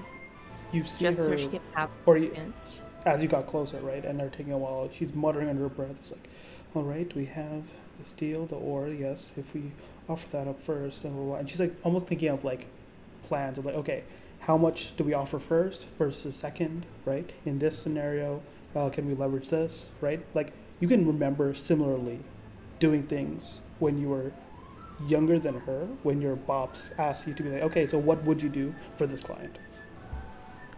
Yeah. Yeah, she takes that second when Carla is still concentrating to just like watch her work. Because she doesn't get to do that very often anymore. And then finally, when she catches a little like enough of a snippet of what Carla has said, sort of gently cut in. Oh, Mom. It sounds like you're thinking of offering partial share of the ore and then going from there, huh? Smart move. Yeah, I thought at least giving a sample of the refined and then showing that we have the mines in Davenar is producing more now than it has in previous years, that would help at least, garner interest. How's things on your side? She nods at that. There's just like a little hint of a smile at this idea of like a Carla who would have followed in her footsteps in a different, under different circumstances. And then looks back over at their caravan. It seems things are set. We haven't decided exactly what we're going to offer at Hatham's court yet, but we have options. She kind of pats the back of the cart with a hand. Well packed. Just wanted to make sure didn't forget anything, She like looks, she's like making eye contact, but every so often not. It's like it's been a while since you guys had like a very normal conversation like this. Yeah. Yura is just watching her because she doesn't want to waste the last few moments she has for a while of seeing her. Well, even the most experienced merchant forgets things now and then. Doesn't hurt to double check, but it looks like you got it all.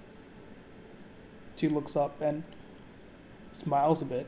Like you can see it now as she releases it. Up until now, she was still worried you were about to last minute say like, hey, don't go, right? You're not ready. Just, yeah. Like, I'm just preparing plans because I know how important it is. And I think I can do this.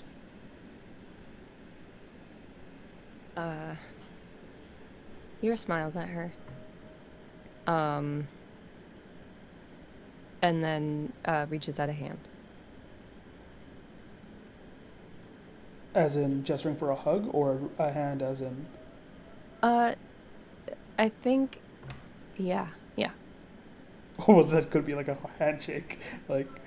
Oh God, no! In a sort of in a holding out her hand for Carla's hand sort of way that is clearly like the entrance to pulling her into a hug.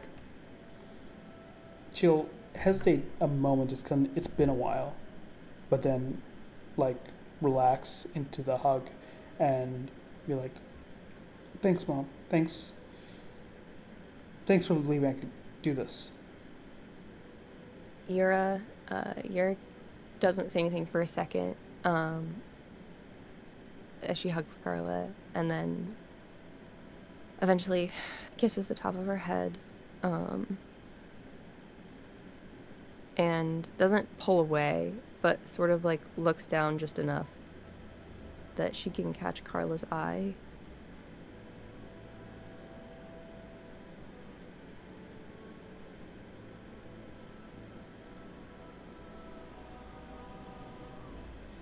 Sorry, I'm stressed.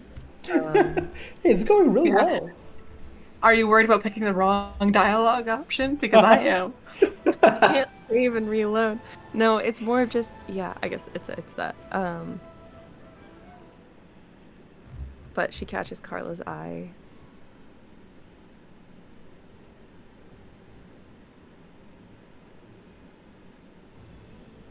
I spent years waiting for my bops to tell me that I was ready to go off on my own. So believe me when I say that I know that you're ready. She looks up at you and, like, it's still almost like not sure it's real, that kind of expression, and says, yeah. No, yeah. Thanks. Thanks, Mom. Yeah, I am ready. I'm I just wanted to help all these years, and I'm I'm glad to be a part of it. I'm glad to, and she like breaks the hug just so she could look around. Says, "What we're doing here is important. We're gonna fix things."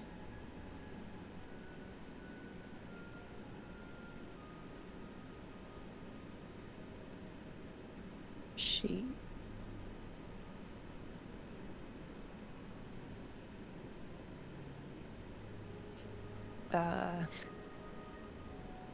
she reaches up with her free hand and sort of smooths Carla's hair a little bit from where it was probably frazzled, in her sort of stressful checking over things.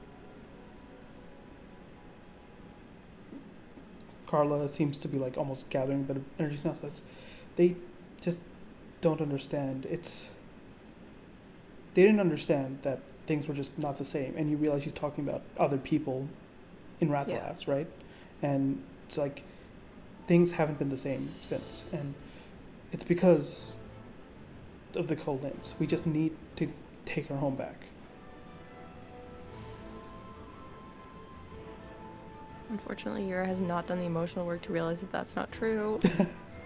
Yep, and you can realize out of character that it's seeped through to your daughter.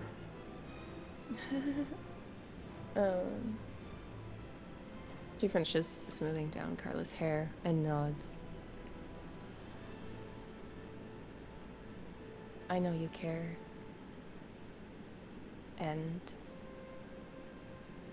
I can see how hard you've been working for this, Carla.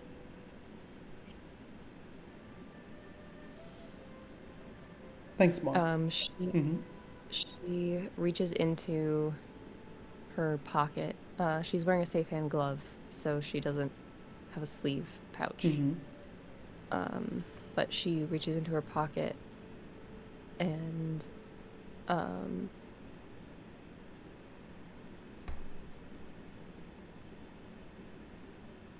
pulls out a glyph word, rolled up and tied, and presses it into Carla's hand. And then kisses her on the forehead again. I'll see you soon. I'll see you soon. And I'll show you that I didn't have to burn this by the time we meet back up.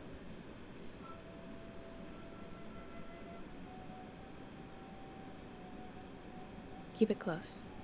I know you won't need it, but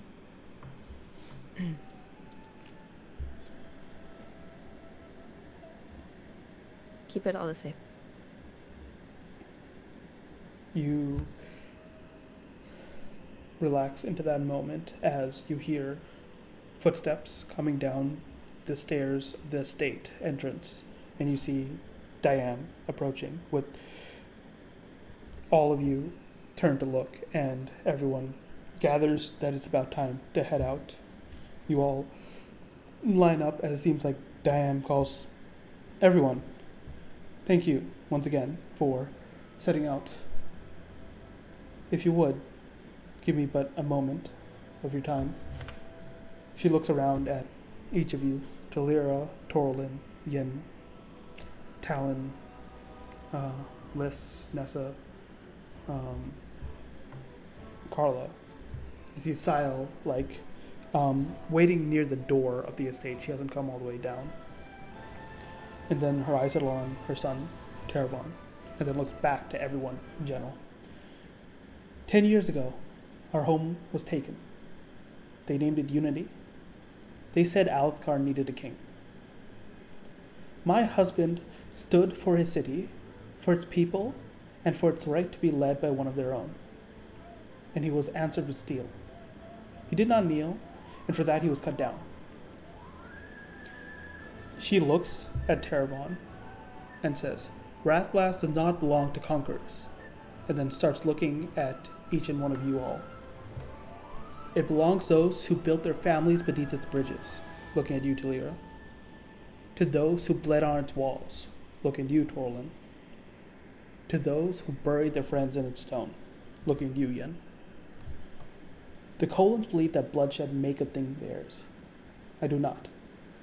If strength alone decides what is rightful, then no home in Alethkar is secure. She breathes and sighs, but we will not rush towards pride and call it courage. Rathalas will not be claimed by passion alone. So you will go first, and you will seek those who remember what was done. You will find those who will stand with us when the time comes. You will gather the strength that is chosen and not forced. And when my son returns to his city, he will not return a fugitive. He will return with the banner others have chosen to follow. My son, and she looks at Teravon and walks down a step or two in line with him. You do not inherit comfort, you inherit responsibility. Learn what it means to live, and when you come home prepared to lead. Go. Build the future you were denied. And she looks at all of you and nods. There's no applause. This is not a speech at a festival grounds or in the city proper like her husband would have made. But you all prepare your carts, the chals are hooked up, everything is loaded, and go to set off.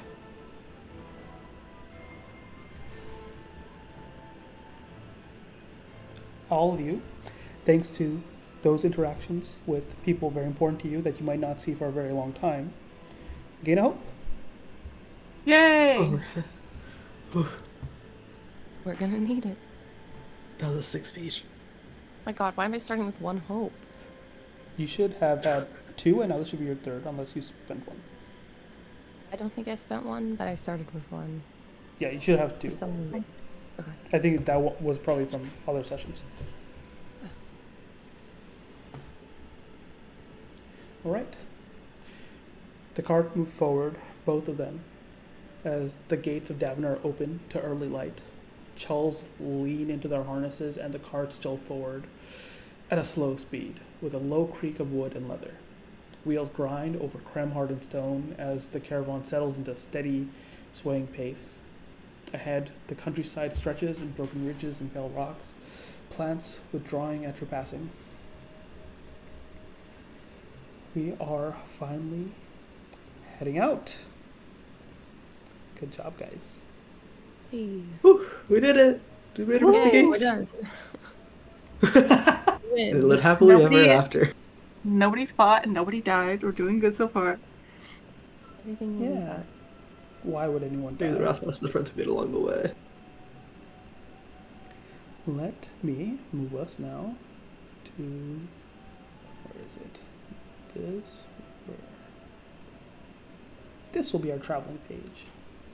Hopefully it will load.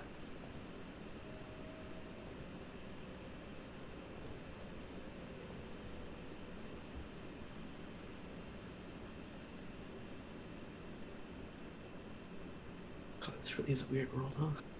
Time. Yeah. Dear. This is our first Also, answer. I can't believe. I mean, it makes sense, but I can't believe you put felt in here. We can never escape. I don't Yeah. know what you That's- mean. Felt? God damn it. Yeah, The felt. Parasite cannot be escaped. What? Take it away are you from talking him. about? They are making some assumptions, Lark. You don't need to believe them. Okay. You don't need to believe Ash. You said super totally trustworthily. All right. Let's talk about a bit how this journey is going to go. So we will be using a basic clock for any time we're going to a major sort of destination or city for longer spans of travel. If I can grab it, where is it? Here. There it is. I will put this there. It'll be a 4 clock that basically ticks down as, the days and weeks pass to get to the next major landmark or city. Your first destination is Hatham's domain, and a city at the border but on his domain that is called, damn, I need to remember. Shaman? Yes, Shamel. Nice. In order to do that, we're going to basically more so cinematic narrate montage stuff, unless there's something interesting you guys want to do, interact with, something happens.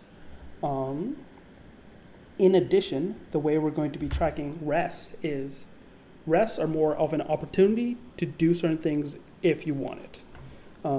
So it's not like every night is going to be a rest. It's going to be like, oh, hey, am I taking this time to actually get the benefits of a long rest, which is to heal wounds or repair armor, right? They will not I can do regenerate. 2. Yes. I can finally use this ability. Yeah. But yes, so it means like if you guys are taking like more attention to your rest, that's what short rests are and long rests are, right? They're not going to be necessarily like, oh, hey, just an hour or just asleep, right? You just let me know across the travel if you would like to have this considered a short rest or long rest. Okay. Cool. Let's see. Yeah. In addition, you're traveling with Tervon, and he is going to be a big part of this journey since it's culminating in what his request of the Night Watcher will be. Now, a mechanic that we'll add, and we'll explain as it comes up, is called, what is it? I will share his character sheet with everyone. Let's see. I've not given him stats, but he has one feature that's important.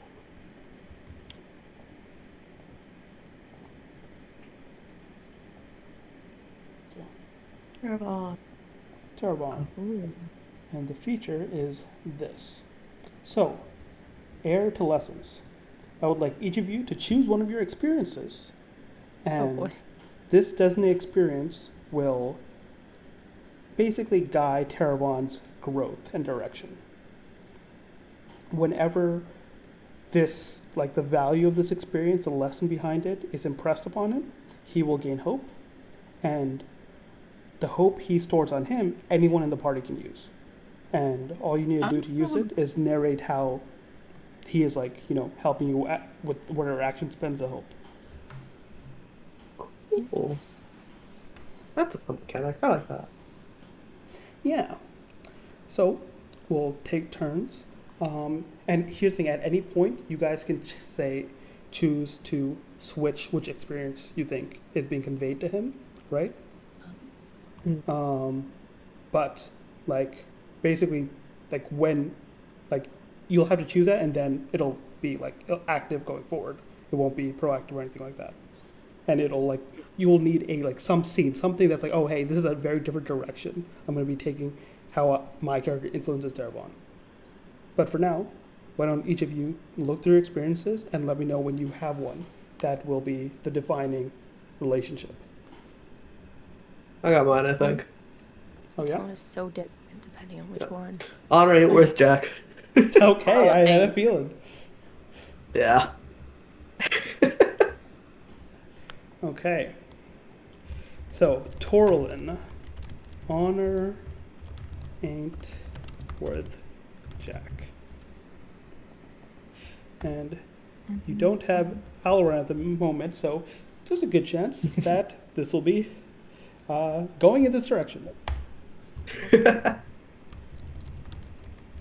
only one that makes Tarabon to learn how to lie and deceive. Sorry, you're saying? no, I was thinking the only one I think that makes sense for Yin is her something isn't right because the other two are very they don't fit. Sure. Something isn't right. Something ain't right. Okay. Well, Talia? I know what I want to pick, but I'm like, is this the one? I think right now, fit in to survive makes the most sense. Okay. Even though obviously I want to pick family more than blood, because that's what I want. Even though it's stored, but that's okay. Yep. That's good. Hey, like I said, there's room for growth. At the moment, it seems the relationship you guys will be exploring is it's not about the honor, it's about being paranoid, it's about doing what you have to survive. So, God. I think it's appropriate for the beginning of your journey.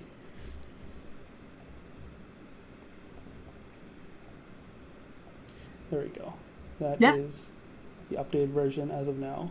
And we will be tracking Hope on his character sheet as those values are impressed upon him. Now, as we travel through these lands, once again, this is going to be a countdown, and anyone can feel free to narrate things we see, things we come across.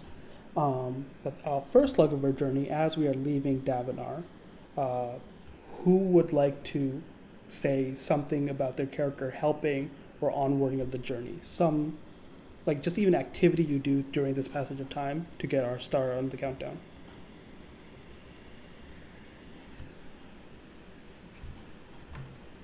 Oh, go ahead. No, you. I think Yin is excited to be back on the road again. It definitely like unlocks a feeling that she hasn't had since she was with her old family. And she is using all of the like family tricks that she's learned to sort of like guide them along, and if possible would like to use her nature's tongue ability to wait, actually hold on. Why isn't this thing? Yeah, to like get like a vibe from like the plants and or animals of like what's to come, what's going on around them. Sure. That kind of thing. Yeah. Go ahead. Let me see. What does nature's tongue exactly say, just so I know? I have to roll an instinct of 12. On a success, they give you the information they know. On a roll of fear, the knowledge might be limited or come at a cost. All right, yeah. Go ahead and make that roll. Can I use my something isn't right for my hypervigilance? Yeah, sure, of course. You want to make sure the start of this journey goes off without a hitch. And I will let everyone know the difficulty for this environment is 13. So even though it says 12 on the thing, because it's applicable to the countdown, it'll be towards 13.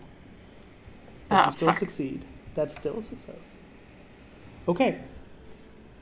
You see the bundle as the caravan approaches. I won't say like just on a regular sort of the very next day when the caravan is approaching. What's Talir and Torlin up to in the cart? I think. Oh, go ahead. Oh, you got yeah. I don't have anything. Just what are you doing generally? It's not any. Doesn't have to be special. I just want to know where you were. What's your general, like, go-to thing to do while journeying for hours each day?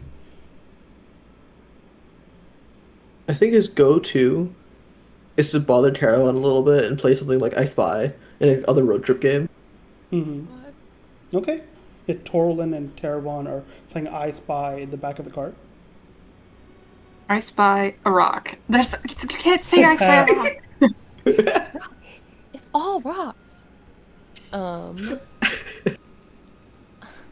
I think the beginning is Gira quadruple checking everything, like all of the things that her Bob's taught her that was like these are all the things you have to make sure like going correctly, like, and then also her own anxiety of like she's worried about Carla, she needs something to do, so she's like triple checking things, making lists in her head of like quite literally what Carla was doing, like prioritizing what they're gonna offer first, what they have to give, Hatham's court, etc. Mm-hmm. And eventually, I think enough hours in will div- I think that she's been on a lot of very long caravan trips, and after all of the seriousness was done, the one thing her Bobs would not constantly got on her about was like, this is your life and you can't be miserable all the time. So while we're stuck in this cart together, we're gonna have a good time. And Mm-hmm. so weirdly not entirely unlike Torlin, almost sort of just by pure force of habit falls into this like a little game with herself of like counting things or like yeah, it's probably some counting thing because like counting is very habitual and soothing for her, and Mm-hmm.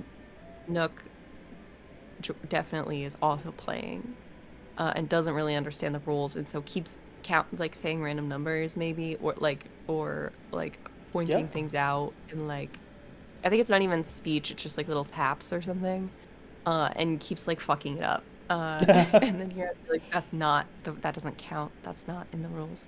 Yeah. I think you Is have that in the your rules?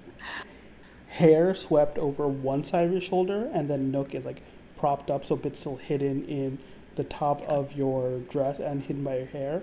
And like it's playing that game with you in the same way of like, all right, how many of those spiky ones are there? And you see there's Yeah, just so many exactly. fucking characters. It's like, okay, Eventually she's like, what constitutes a spiky rock? That one is sort of spiky. well, then I guess, are they family? They must be the same family. The rocks. Oh, Rocks. You know what? Sure, they're in the same family. There you go. So those two are the same family. That one is also, but that one, he seems to be a bit apart. Maybe he's part of that other family over there, and he just like groups them by very like almost ununderstandable divisions of like, okay, these are the same family, so this is what I'm talking about. Those are Yeah. obviously a different family, right? But they're neighbors, and so he makes little stories and all that. oh, I love him. I feel like much in the way that an adult speaks to a child, who is like if you talk to a kid and you're having a very like quote like adult seeming like conversation, Mm-hmm. where she asks questions about the rules that are immediately rebuffed in a way where it's like, no, of course not. Why would you even ask that? That's so silly. Like, no, they're not in a family. They are like they met at a festival and now they're best friends. How could you not know that? And I don't think Yeah. Oh, Nook is like that sassy about it, but there's a little bit of that energy of like of Europe being like, I don't understand what the rules are. yeah. So those games carry on in the cart. As Yin, you've actually left the cart because the fucking shell is slow, right? You'll be able to catch up to it easily Yeah. as you go off to the side and see a number of life and plants. Quite a few of the rock buds like shrink away from you and go into their cavity, like whenever they know something's near. But you wait, and eventually the leaves spring out with life and whatnot, and you just see by the activity in the life no, this area seems good and safe. Yeah, there's nothing in these parts. I will keep this ability active for a journey going forward. At least in this area, right at this time, there's nothing to fear. Fuck yeah. She will very quietly to the little life spread be like, "Thank you for the information. I'm so sorry to have bothered you. I hope you have a very good day." And gets up and goes back to the group. Chi- Chime floats around you and is kind of like blips in 2 or 3 fashion light, and you're like, it's a little indignant. It's like, what are you doing? Like, why are you talking to them? Like, they don't understand I, you. I know they don't understand me, but it feels rude to not say thank you. They don't understand. They just like green stuff. I Just because something doesn't understand things the way we do doesn't mean that they're less worthy of being thanked for something. Mm-hmm. Sure. Okay. And it's Oh, like so very. you're telling me that Mhm. I should not be thanking you for things when you help me out? I understand so much more than you do. It is Oh, boggling how I'm little you understand. You didn't even understand that the green okay. thing can't understand you. I knew the green thing couldn't understand me. Yeah. Why don't you tell me something I don't know, huh? Mm, okay, let me remember. And it goes and just thinks like that for a while. And this has been happening a lot. Like, it's been gotten better over the years, but Chime has gotten a bit more energetic as it gone. It's almost like slowly, almost like a child, right? Learning and growing and whatnot. It feels like, and but whenever it goes to think, it takes a long time. And last time you were like, it just takes me a sec to remember. Just wait, and it would do that for Okay. days. Okay. You know what? Take your time, buddy. You're gonna be just fine. And like I don't know, like sort of like I don't think she could touch it, but like sort of like cups it with her hand to like tuck it like into her hair or something, where it's like out of sight, out of mind, so Mm-hmm. it can think and not have to worry about being left behind. Mm-hmm.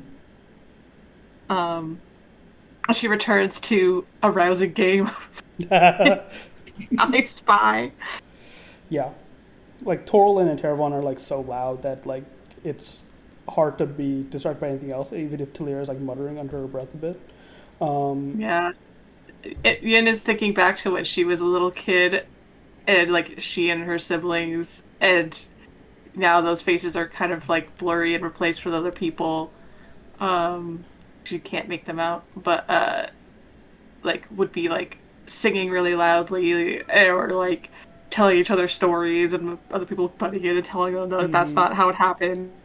Um, Wait, repeat and the just first like, part. huh? Repeat that again. Sorry. Uh, which part? Just the whole thing, or? Yeah, yeah, yeah. So she's sort of thinking back to when she and her family were traveling around, and Mm-hmm. she and the other young ones were like would like sing or tell stories, and then someone would cut in and be like, well, actually that's not how it happened, it actually happened this way. And was like, wow, I'm so surprised that our parents and grandparents did not murder us. You remember that, and in that memory, the person saying it actually happened this way is Shona, because whoever that person Yeah. is got replaced, and you Yeah. pause, but you still can't help but remember her being the one to say those things, Yeah, and and it one of just the cousins is definitely Kalahar, but it's she's yeah. she just paused as those memories sort of like grate over each other, even Mm-hmm. though they have very smoothly superimposed. Yeah. Um, and I think as she like hops back up to the cart to rest for a bit, she's like, "All right, so what are we looking for?" And you join in on the games as everyone's like, Torlin's trying to tell me to look for a rock that's like circular on one side, but most of them are circular. Yeah, but the one I was talking about is, getting away from us now. Time's running out.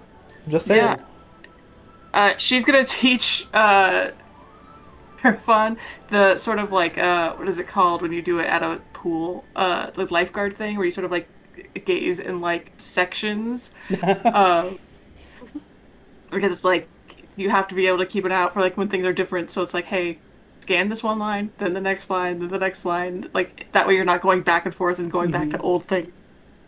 Your scout instincts and training easily makes you the best at this game, Yin, as you already found the thing, but there's oftentimes when you'll just like give them some more time, right, to see if they get it, and then point it out to them before it's like too far away.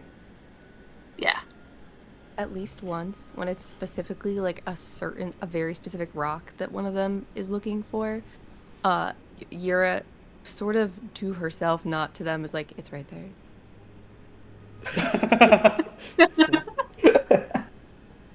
It's like, Mom's too cool to play your game with you, but I am winning the game. But I do know where all of the rocks are, because there's a rock telling me Yeah, where that's all true. of them. That's cheating. Yeah, and so the journey continues. Days go by as you only can play so much I Spy, so you try other games of like, okay, here is that plant, this plant. The first person to see another one when you come across it, wins. And just keep thinking. At some point, various other. at some point, Yura resorts to teaching them games that her Bobs taught her. And I think at least one of them's like a Thalen counting game, and it sucks for everybody because no one can say the numbers. And she's like, "No, you're doing it wrong. That's not how you do it." No, okay, you know what? Close enough. You guys continue journeying, and it's nice. It's nice to not have to be working or planning or running around or have other things in your mind, because it really is just days of the same. And that almost helps you relax for the first time in a while. You guys set up camp and, prepare the food that you have brought with you, prepare sleeping quarters, make sure that nothing can sneak in, predators that might be around or whatnot. And one day, by the campfire, let's see.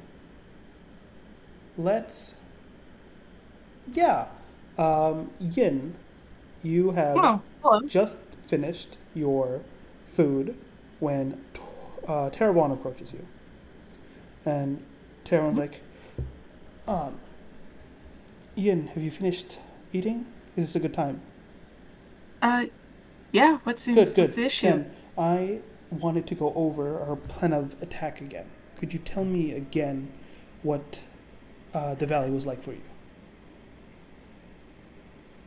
All right.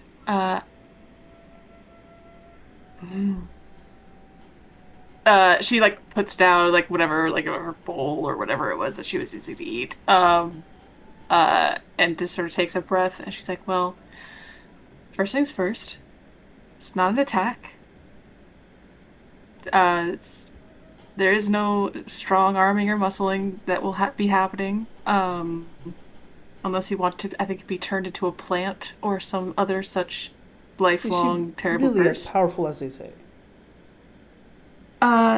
Yes, she is. But you were a child and you got the best of her. And also, everyone can hear this conversation, by the way. It is in the middle of the campsite. She stands up and is like, I didn't get the best of her. Walk with me. And she's gonna take him on a little walk on the outside of like the little outskirts of it. Like people can see them. She's not taking him out of view. But she is what? Trying to take him out of earshot. Yura knows at this point, right? Yes, but basically Yin has only had to tell a very loose description of her account once in front of people, and I was like, okay, we'll sign you up for this mission. You know what? Never mind. She'll talk about it here because she doesn't want to have this conversation 40 times. I will say, Teravon was like, "Oh, follow you? I guess. All right, Torlin, Tillier, if you wish, come." And you see, like he's like, privacy. He didn't even. He goes over the Bright Lord's head like you're asking for privacy. All right, never mind. We can have the conversation here. That's fine. All right, we can have fun. Campfire story. I did not get the best. It's the Night Watcher, right? Yep. Okay. I keep on going Night Mother, and I'm like, that's You do? I Elder have the Scrolls. problem constantly. Um, I did not get the best of the Night Watcher. I want to make that very clear. I was a desperate child running from the death of my entire family and fell into a strange overgrown valley at sunset and was approached by a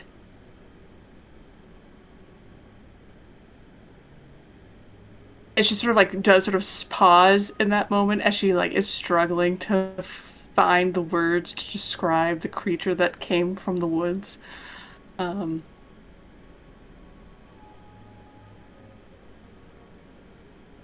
a creature that was only humanoid in impression, that breathed out life and breathed in death. What do you mean by And this? Breathe out life and death, as in it didn't harm you. I'm imagining in my brain like you know, like the fucking forest spirit from Princess Mononoke. Yep. Like things would like spring to life around her and then die in the same breath. But yeah, she's like, it was creation and destruction, and it didn't hurt me. It I don't know why it decided to offer anything to me at all, in fact. But surely you exaggerate, and he's gonna look at Torlin like with a, like, you know, smile and says, "She is but just a spren, right, Torlin? Isn't that what the story told?" Yeah, exactly. What is Spring gonna do to us? A spren that towers 10 foot tall. But they have no substance. The most they do is stick things here or there, or I don't. Have you ever heard of a man being killed by a spren? Would you like to be the first? I doubt I'd be the first. If it hasn't happened already, then there's nothing to be afraid of. Yura has been very quiet and almost avoidant this whole conversation, because she wanted to save Yin from having to talk about it, but also knows that it needs to be spoken about.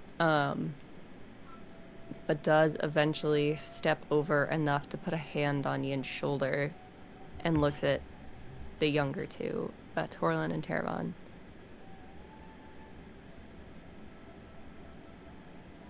If you choose to rely on stories to understand what lies ahead, you do well to rely on the story of someone we know was there, not fairy tales.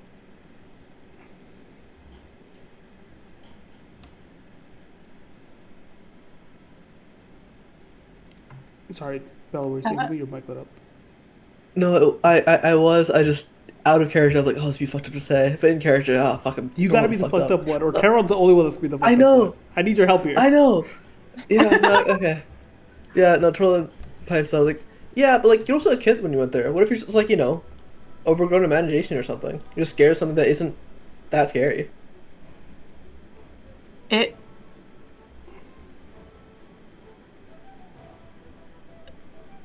Yin rarely is one to sort of like cut to anger. And in this instance, as she sort of like stands over like the bonfire, all you just see is just like the serene mask, but just fury behind her eyes. And she's like, I witnessed the burning of my family. You think that I would overplay the things that I'm seeing? I know what I saw. I know what I experienced. If you want my help in this, you'd be well to listen to what I fucking say. Yes. We are, and you see Terravon also shrinking back. We're not, you know, saying your words are made up or anything. We apologize. We just, yes, trying to understand. You are walking into something that few people ever get to witness. A lackadaisical attitude is not going to let you survive. You need to treat this creature, Spren otherwise, with respect and a healthy dose of fear. Because as of this moment, she is the linchpin in our whole plan, and even that could be the thing that undoes it. Roll me either presence roll or make your argument for a different kind of roll as you try to impress upon both Terravon but also the others of like how serious the Night Watcher does need to be taken. My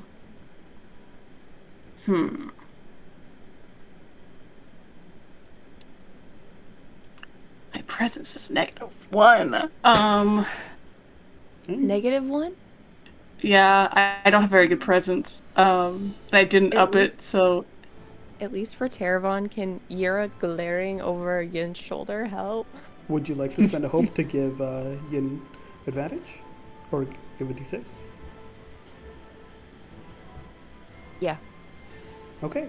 Spend that hope, and we get to use a mechanic we actually did come up. Talira, instead, use a d8 for your help actions towards Yin. Whoa. Whoa. Do I use my last hope to use Weaver of Tales and History to be like, this is my ability to tell stories? Why do you already only have one hope? Oh, because you spent it to look at. I've been spending it left and right because I like to do things. Yeah. I'm not gonna. Really, you spent hope to get Stormlight tokens, didn't you? And you use those Stormlight feature? Yeah. Did you spend use- both? Yeah, if you have another token to spend. So those run out at the end of the scene. So yeah, they would have not Ah. lasted Yeah. as long. I Right, won't. I'll keep. Wait, do I even need?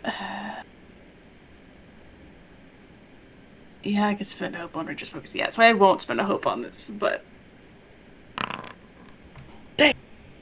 Did it roll? Yeah, that's pretty good. Do you want to just give me that d8 just to also see? Yeah. Wait, I don't see what I rolled. I see You my rolled old 19 roll. with hope. Ooh, I do enjoy rolling with hope. That's without the D8, so it's probably going fucking higher. Hello? Oh my god, it's doing it again. Refresh time? No, you gotta close out of it and reopen it again. I tried to refresh it, just give me a blank page. I'm coming back now. Why found? Okay, okay, what is the... Oh. Never mind. Oh, Jesus fucking Christ. Hey, A clean it gets it to a 20, right? Which is the next tier of No. stuff. So you see Terravon, like, does shrink back, and he sees in your face the look of loss, and he understands that, if nothing else, and says, "You're right, Lady, and it is imperative we take this mission seriously. I apologize for my attitude. I know. I just wish I could be confident about something.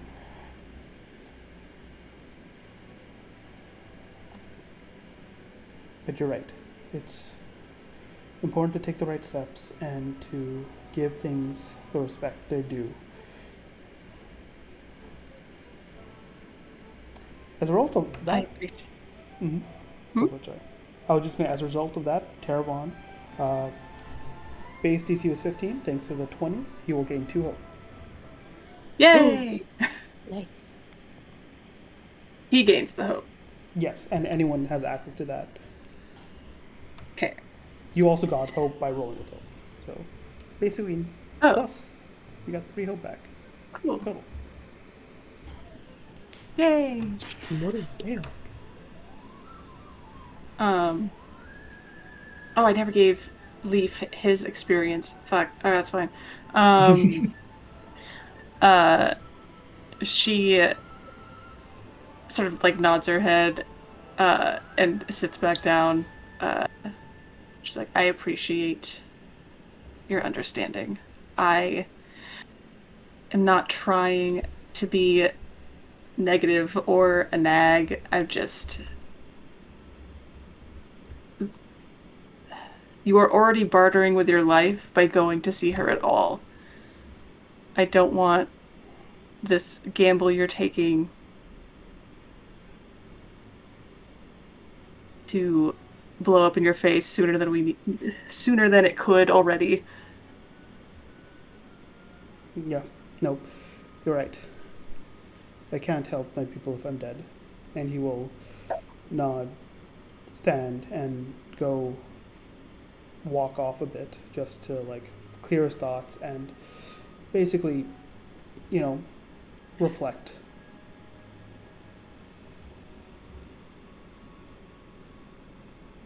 Yeah, I think Ian stays by the fire and sort of like pokes it with a stick as she's trying to like remember the faces and the voices of the people that she lost, and is unfortunately instead being met with the memory of the Night Watcher and being like so small and exhausted, and like her feet were bloody, and like she had like cuts and scrapes all over her body, and her body was sore, and just like crying out for her mom to this creature that could have maybe killed her. She didn't know. Um, and then being told, okay. I will spend a fear as you drudge up these memories in. And Talira, you can obviously see what these memories have done to her. Both of you mark a stress. Okay. In addition, I will love ask being stressed. Talira, do you reach out to Yin in this moment and take the chance of forcing her to further expand on these memories? Or do you leave her be?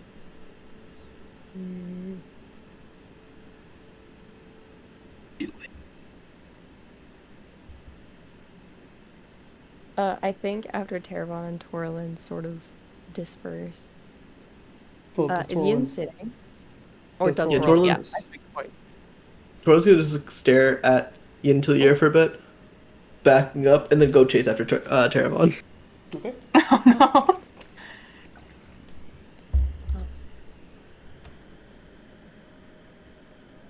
Yeah, she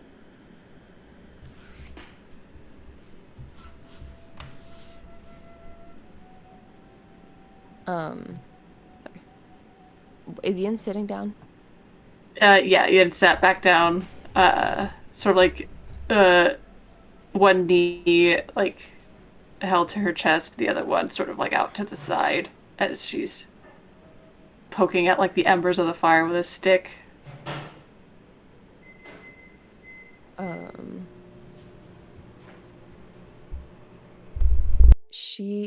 Okay. She sits next to Yin. And is quiet for a little bit, per usual.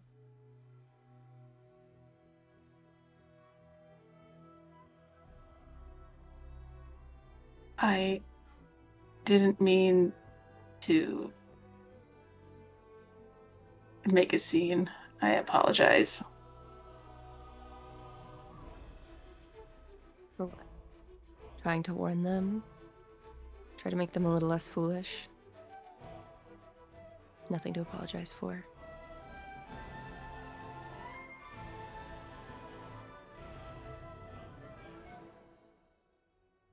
You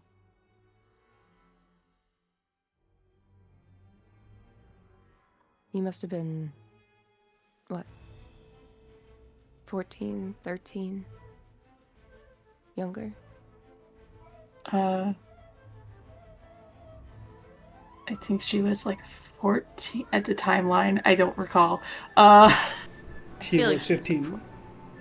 15? It because she was that 19, was that right? and then that was She was 15 when Yura met her. Yeah, but I think because it only took, I think, 14 like, years ago. I checked the timeline. You arrived in Rathalas, which was the same year. So yeah, yeah, so she was 15. yeah, because it took like 6 months or something for her to get there, or like however many months to get to the Yeah, sea 6 where she months. met here. Like I was 15. It wasn't half a year before I met you. Um, I mean,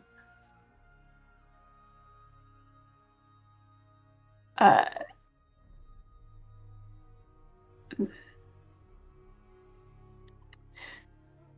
she like opens and closes her mouth a couple times trying to figure out where to even start because at this point she just wants to get the story out so it exists. Um, and I think she pulls out her like family weaving that she always carries with her, and pulls it out to where she has slowly started filling it in. Where at first, like Ira has only ever seen her with it, like a family history and like the experiences that I had, and then it just suddenly stopped, and then Yin kept weaving, and it was blank. Um, Now has intricate like embroidered tapestry tellings of um, uh, Yin meeting Leaf in a cage and freeing him, and then the people who had Leaf coming to kill her family to get him back in recompense for theft. Yin and Leaf escaping with like barely their lives, and then just like the finding of the valley, the finding of the Night Watcher, um, and then uh, just the continuation of running to the sea, and then as far as she has gotten as of right now is like basically up until like the first burning of Rathalas. She hasn't had um, the gumption or the heart to depict what happened yet. Um, Yura takes her time looking over it to really look.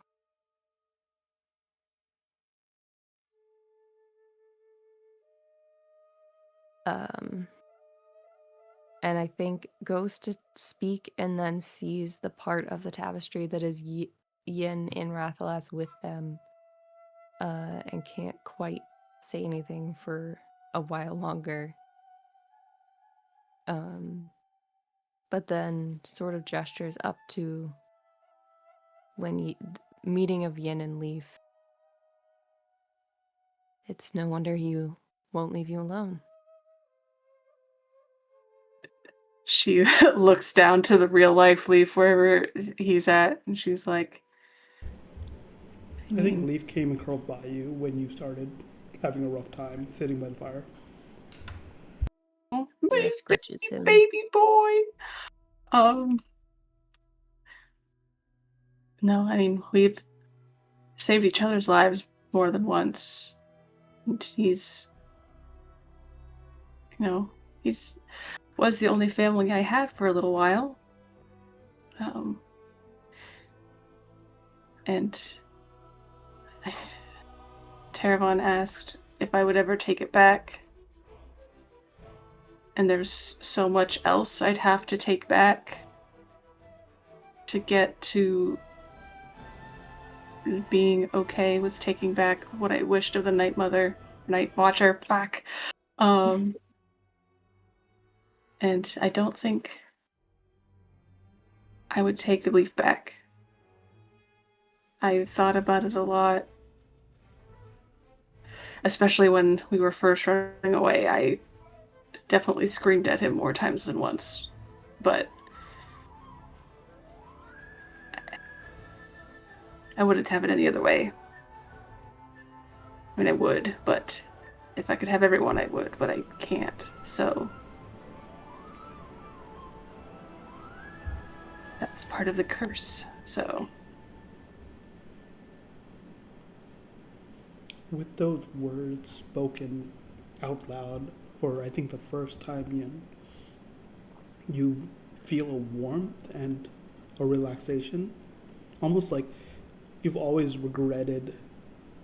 But you were so hesitant to say it or not because you were scared that you did regret it, right?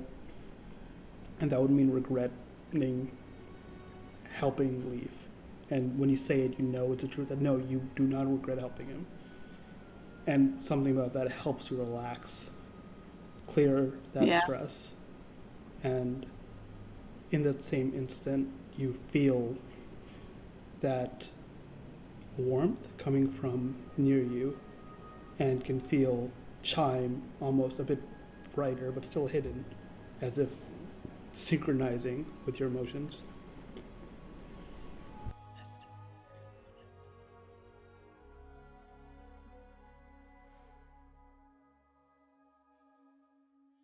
When Ian mentions the curse, Yura finally looks away from the tapestry at her. And she knows enough about the Night Watcher to know it's taboo to ask. But Yin's her daughter. Yeah. And she's already kind of talking about it. She's opened up a little bit. But also, this is clearly something she's been carrying on her own for a long time. So Yura does look back to her. What did she give you?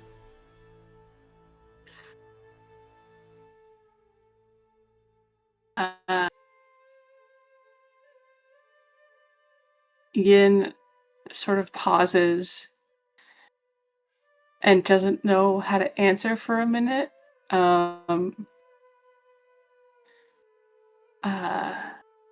And eventually I think she kind of like just huffs this like very like wet laugh because she's like basically like already crying now. And she turns back to Yura and she's like, I asked what any child alone in the woods cries for, and I asked for my mom.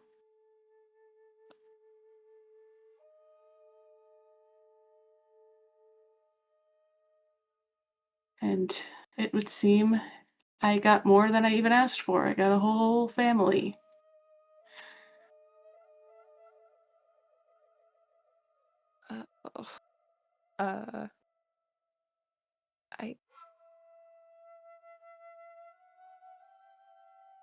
I think a little bit more anxiety than Yura wants comes through in her voice when she asks,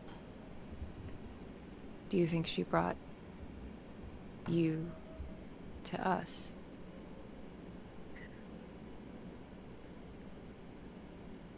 I didn't know at first. At first I thought she had given me nothing, except... No, not even that. I thought perhaps it was luck that I came to you, and maybe it still was. But it wasn't until Jonah and Kalahar died, and the faces of my family were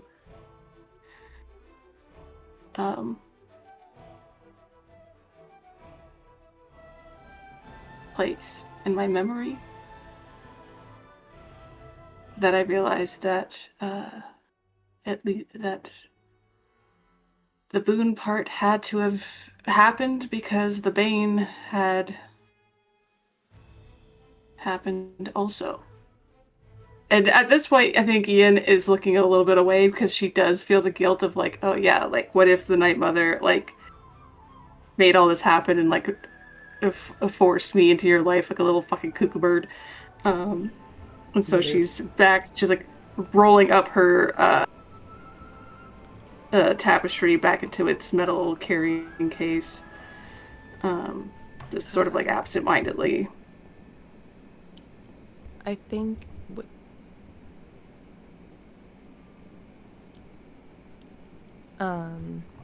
Yura puts a hand on the hand that, well, I guess on both of Yen's hands, on the one closest to her, before she gets too much rolled up, so that the tapestry is still visible. Yen, there are a lot of things I wish hadn't happened. And she moves her hand so that sort of over. She doesn't touch the tapestry because it's something very personal to Yen, and she doesn't want ever to invade that part of Yen's life that's like her own and not part of Yura's life and family. But her hand kind of hovers over the bottom bit of what's hasn't been rolled up yet, where you can, I think, see Yin arriving in Rathalas. There's a lot I would change. This I wouldn't change for anything.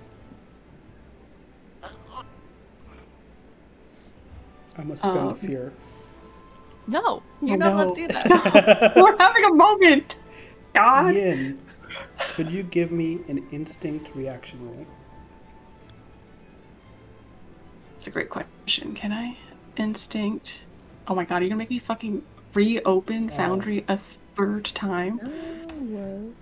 If you got like actual dice, you can always do that or roll it somewhere else. If this keeps giving you trouble.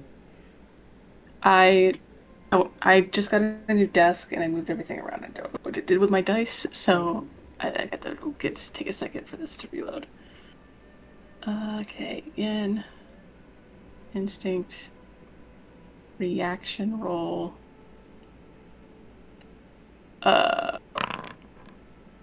Ooh.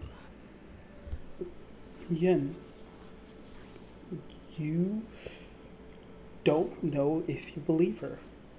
No. Because that fear that the Night Watcher put you into Talira's life extends to the fear that Talira only considers me a daughter because the Night Watcher made her. Yeah. Gain Mark 2 more stress as you were calming down, but one hurdle just leads to another as you really Did I clear one earlier? You did. You cleared one when you realized you don't regret freeing Leaf, even though I got two more. But two more as now it's as much as you want to, and you can almost believe she believes it, but you don't know if you can. Oh, if it's true. Yeah. That possibilities exists, and you just don't know how to, well, like there's no proof. You need something that your eyes can see, that you can, like you look at landscapes, you find markers, you find trails, you find tracks. You need something evident, and it's just not here. I think Yin looks at the embroidery of herself with her new family and like all of that fear starts like creeping up the back of her neck, and agitated fingers need something to keep them busy, so she starts rolling it back up again. She's like,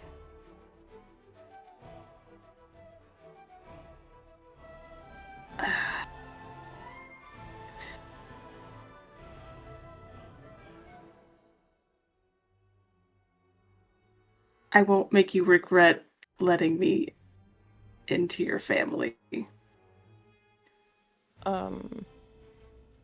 Yura, she It's sort of not a full laugh, but a little bit of a snort. And almost a little bit of an eye roll. As her lifts her hand away from Yin's and back to her shoulder. Yin, as much as I'm loath to admit it, it's been more than 10 years. We're a little past that now. And squeezes her shoulder. She offers a very weak smile as this whole fucking conversation has taken a huge toll on her brain. And she's like, yeah,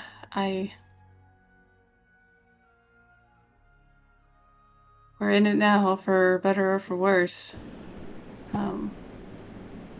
I should probably go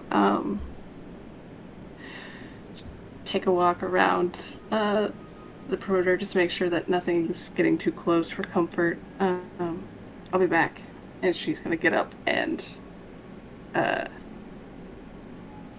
wander off to actually do that, but also to freak out in her brain about, oh my god, did I turn my new mom into a slave mom? She trained slaves to be my mom? Yeah. You wander, and as you're left in the camp, you hear a low voice and says, you did good. You were there for her. It's just, she needs time.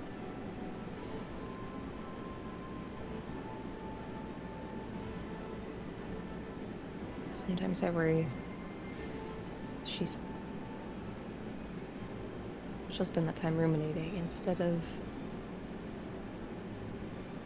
accepting. And that's fine. Kids need to think, right? And then once they think and they tell you what they think, if they're wrong, you tell them they're wrong.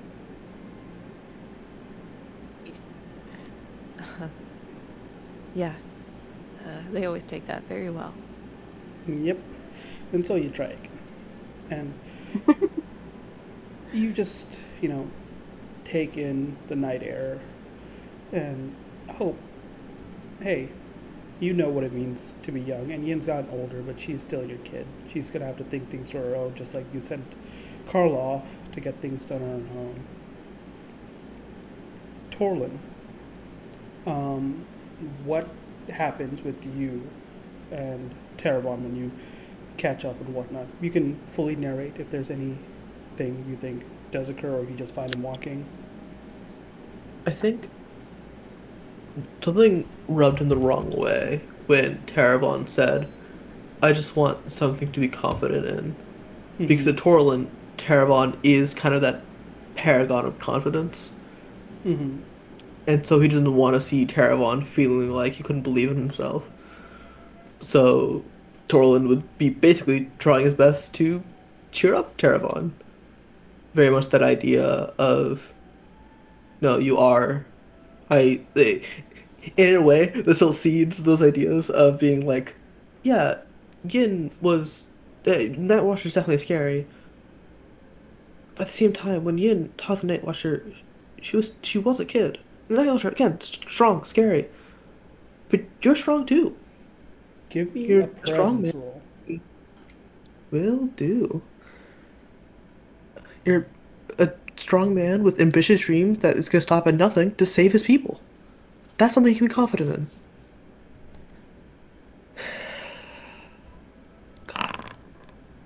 Okay. Okay. Okay. Very nice. You see Terravon, he was ruminating and says, strength. I need to do this right, Torlin. You heard my mother.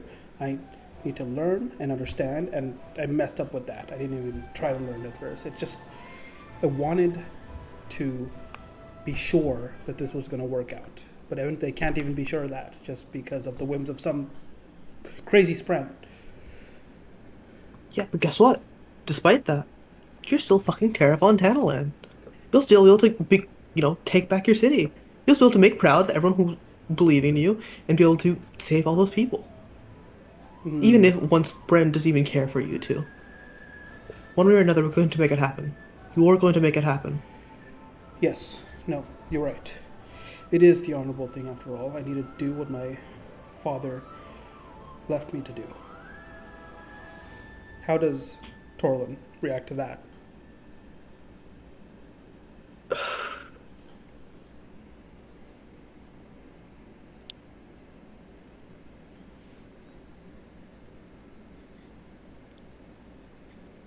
I think he pauses for a moment as something deep within him is just kind of struck at, You do realize, but he I just think, follows. Yeah.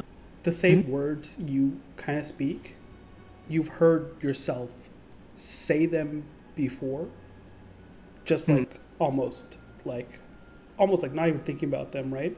When you were accolading your brothers about something they did and said, "Oh, hope I just did a good job." You're like, "Oh no, you're fucking Kalahar Havar," right? And you just feel yourself like parroting those things. Yeah.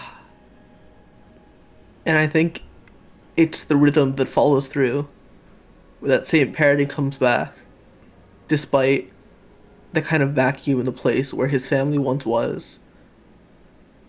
Where in a kind of just weak and a bit more broken voice, he goes, "Yeah, you'll make him proud."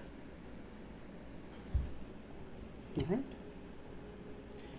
Come, yes, we should return. Make sure we're up in the morning. I want to make good progress. And Yep, can't do anything without enough sleep. Let's go. Call it a night.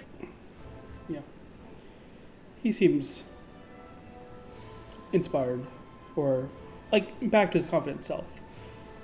But honor is worth something, it seems to him. Until you impress upon him honor ain't worth jack, you will not have access to Terravon's hope. Yeah, that makes sense. But you gained the hope, and you did well, and he does seem like he is a chipper mood, and he is going to go back, take things proper. I think he finds on the way back and does apologize to you in one more time before saying, "You're right, I need to think things through. Thank you for being direct with me."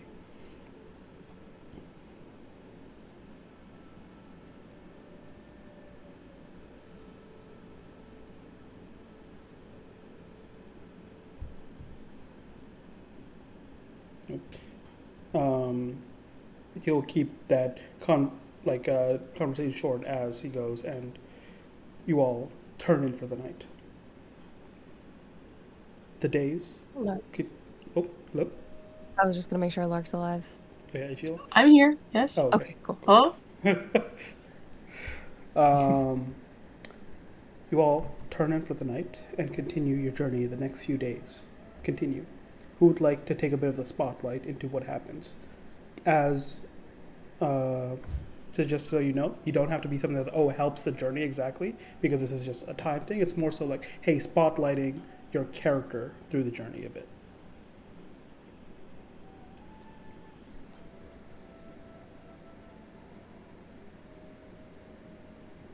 I went first last time, so someone else has to go first this time.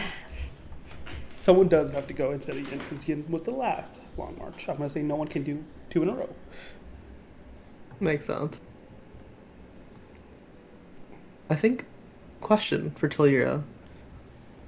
She's, because she's had these long days where she isn't actually doing, it's not like she has stuff that she could actually be doing. Has she, started to recover from her exhaustion, or no, not yet? Is it still just that impending stress of everything still weighing on her? Talira, I think your body has just gotten used to sleeping less. Oh my god, you're like every other 50-year-old woman that I know who's just like, oh yeah, I sleep 4 hours. Literally my mother. Also, I just realized my microphone was off.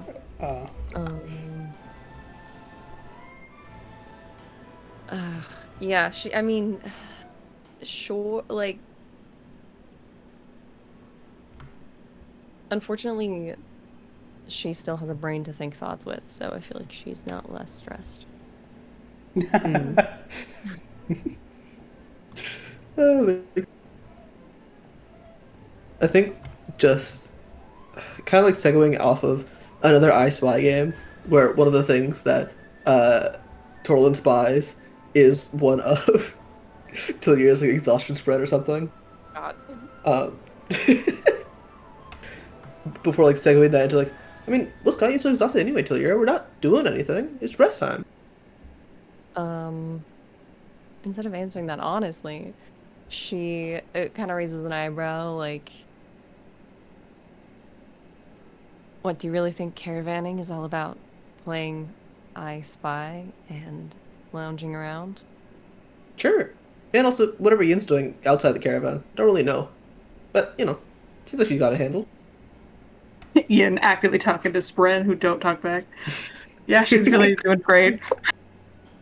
Yer kind of crosses her arms, and her demeanor is not not so serious. Like, not like, oh, I am now going to tell you off for not being miserable. She's sort of half joking, but it's also a deflection. As she crosses her arms, like, well, you clearly don't know very much about caravanning. Well, I know plenty about caravanning. I'm in one right now. All right, then, do you have the manifest memorized? Can you tell me what's in that What? box? Um, Carlos is full of thoughts. That was Liz. Carlos, sorry, fuck, Liz, sorry. Liz is full of thoughts. Full of thoughts. Yeah, look, can you think about things? But it's chock full of them. Made it real heavy. Oh, bless Well, then him. it's full of lavish grain to eat so that we don't starve. Torlin. Well, yeah. Yeah. What you are attempting to do seems to be almost helping Talia relax, right? Be the guy smiling when someone else isn't. Give me a presence roll, or you can make another argument for a different role.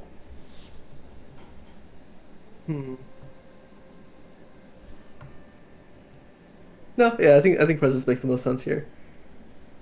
I think I also want to kind of start leading the conversation in a direction of highlighting what Torlin doesn't know about caravanning, so that in contrast, Lyra highlights how much she does know about caravanning. So also try and use a soldier's bond as a part of this. Okay. Nevertheless, I still do want to make the presence check and hope for the best. Okay. Down. How old is Torlin? 18. Okay, so she's like, I've been doing this longer than you have been alive. Yeah. Yeah, just as a part of that of Torlin's like not the smartest in terms of other stuff, but he also does like playing the fool a little bit. Yeah. Just because it lowers expectations of him in that way. But just in that way, letting Tilia strut her stuff and this. You both gain 3 hope. 3? 3. Yep. The soldier's bond. Unfortunately for Torlin, a sort of joking conversation about like, oh, you don't know, you have no idea what's going on, turns into he gets the full caravan tour and has to like recite like all of the procedures. Like Yura just fully turns into her Papsky.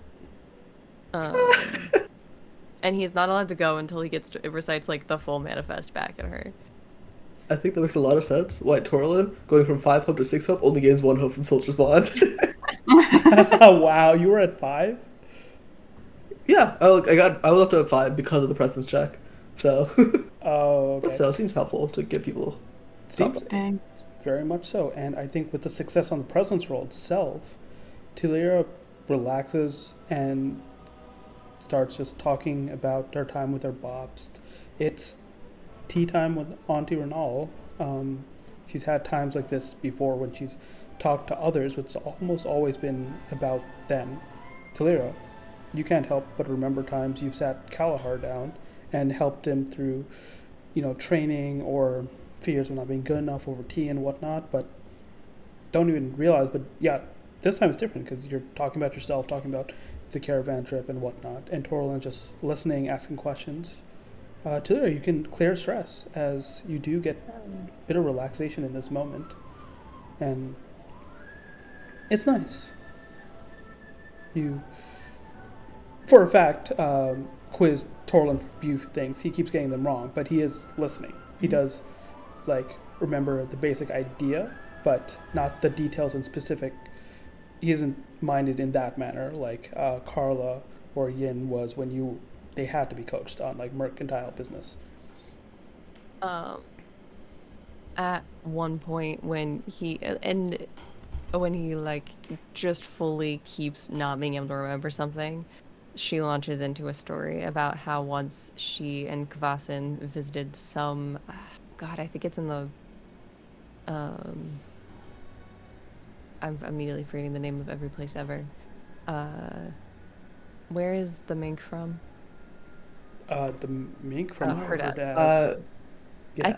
I think it's in Herdaz, but I might be wrong. The place where they like dangle you over the ocean for a week, and she's like, No, "Oh yeah, yes. time No, I that's forgot that." easier. Is that easier? So, that's somewhere near. No, that's definitely Herdaz. Because Herdaz is like, oh yeah, you're gonna go fight, you're gonna have to go fight the pig or something. Would you rather be executed or you can go fight the boar? And the boar is actually what's it called? Chasm fiend in the ocean. Unfortunately, I just googled the words the mink. Marabethia and Herdaz. It's the Yer Nerig is the great shell. It's in Marabethia. Oh no, yeah, they actually both do this. Holy shit! But the one you're talking about is Marabethia. It's on the border of Wait, it's on the border of Alethkar and Herdaz? Wait. No, Marabethia and Herdaz. I'm the Nerig page. Okay. Anyway, they're somewhere around there. And she's like, "Oh yeah, I forgot that thing that you forgot." And Kvasin threatened to leave me on that beach because I wasn't useful to the caravan, and he actually left me there for like 30 minutes and then eventually came back for me. And she tells it in a way that's not traumatized. It's very like, this was actually so funny. Totally laughs like, wait, you wouldn't do this to me, would you? Right? She goes completely Right? quiet and just looks at him out of this corner of her eye. I'll get it right next time. You two Pats him on the back a little too hard. continue that conversation as Yin. The caravan has moved, and you've been chatting with the plants. And as you guys actually pass the caravan, you do pass and can see like distant villages, and you see even like some villagers grabbing some like tall grass, maybe for weaving or whatnot. And you tell me, Lark, who are these two villagers? Oh, I just have to make them up on the fly? Yeah, you don't need names, but I want like, hey, basic relation that Yin could guess at and be right. Okay. They look like I think Yin can't tell if they are sisters or best friends, but they're doing that thing where they are very clearly gossiping about someone, and telling each other that they are being so terrible, but then continue to gossip, and then the other one gets to tell them that they're being so terrible while they're like picking all this grass. It's great. You see them gossiping and whatnot, and they see you and the cart passing on the road, like, 30 or 40 yards away, and then they look at each other, but they do, like, wave, just like, passing caravan, friendly villagers. Yin gives them a wave back. You wave back and continue progressing. The lifespan and plants actually, like, seem fine, and you actually realize like you'll have the lifespan know enough stuff because they're connected to other lifespan, to other plants, and you have Leaf actually be like, hey, why don't you follow the pathway because there seems to be something the Lifespren are kind of almost signaling towards you, but like you don't know how far or whatnot. You try to follow for a bit, but it seems to keep going, and you're like, okay, you'll send Leaf on ahead. Yeah. Leaf. She looks to Leaf and is like, "Hey, I need you to go check up ahead, make sure everything's fine, and then we'll sort of like with like a bird, the people who do like falconry will sort of like throw her arm up and let them take flight."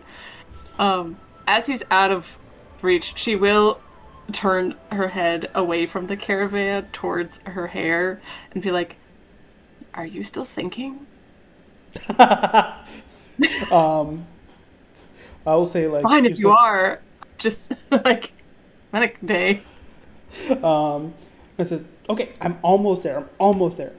As Okay, okay.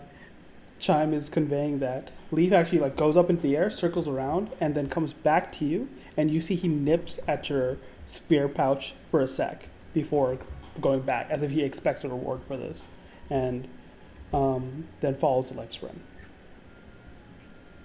Yes, yes, I will give you a reward. God, the next high storm cannot come soon enough.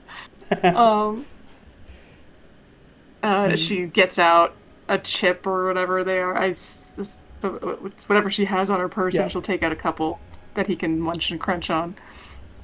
yeah. He's not eating the whole sphere, thankfully. He just drained the stormlight.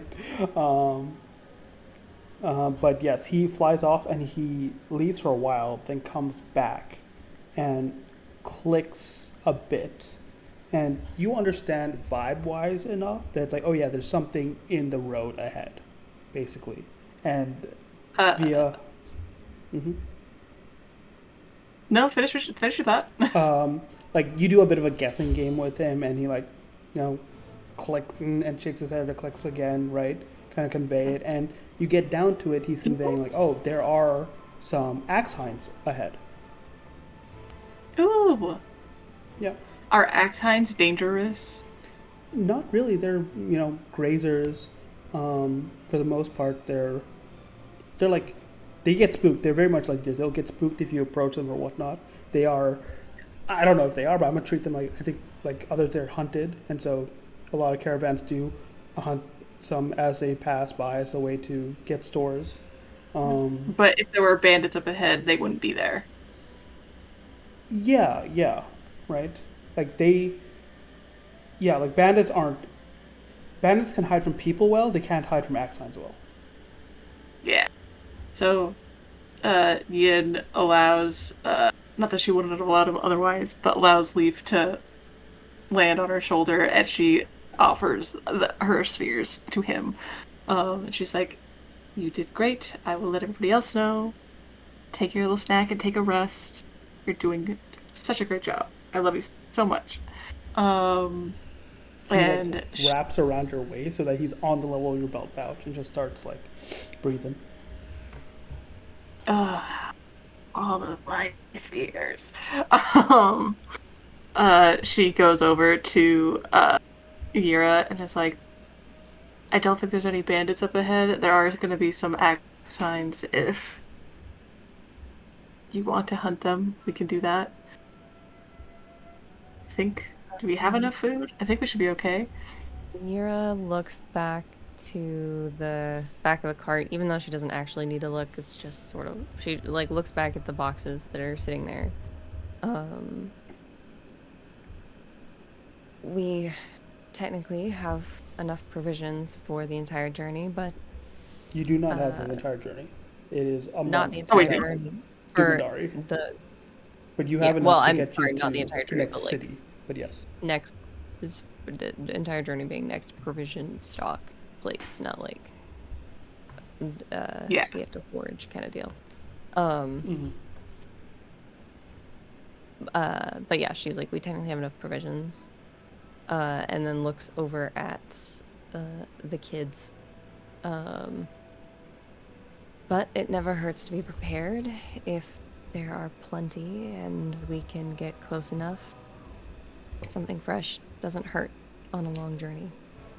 Torlin, I think Talira literally like yesterday told you about a story when her bops made her like actually watch a axe hunt because caravans owners will not say no to free food, especially if that means they get to keep their more expensive stuff for the stalls. Definitely made her like stake them like a deer hide. He was like, great, you have to stay here all day now and help them. Yeah. Yeah, like, oh great, I get to scrape a deer hide. How does that work for a thing that's made out of bug It's parts? shells, it's carapace. So now you have to like strip off each carapace piece, clean it, and separate from the meat. It's a lot more work. Ugh. Yin looks to Yura and is like, we're making them do it though, right? Yeah, I did. Sorry, I meant the like a hide as in a hunting shelter, but she probably did also have to help. Oh.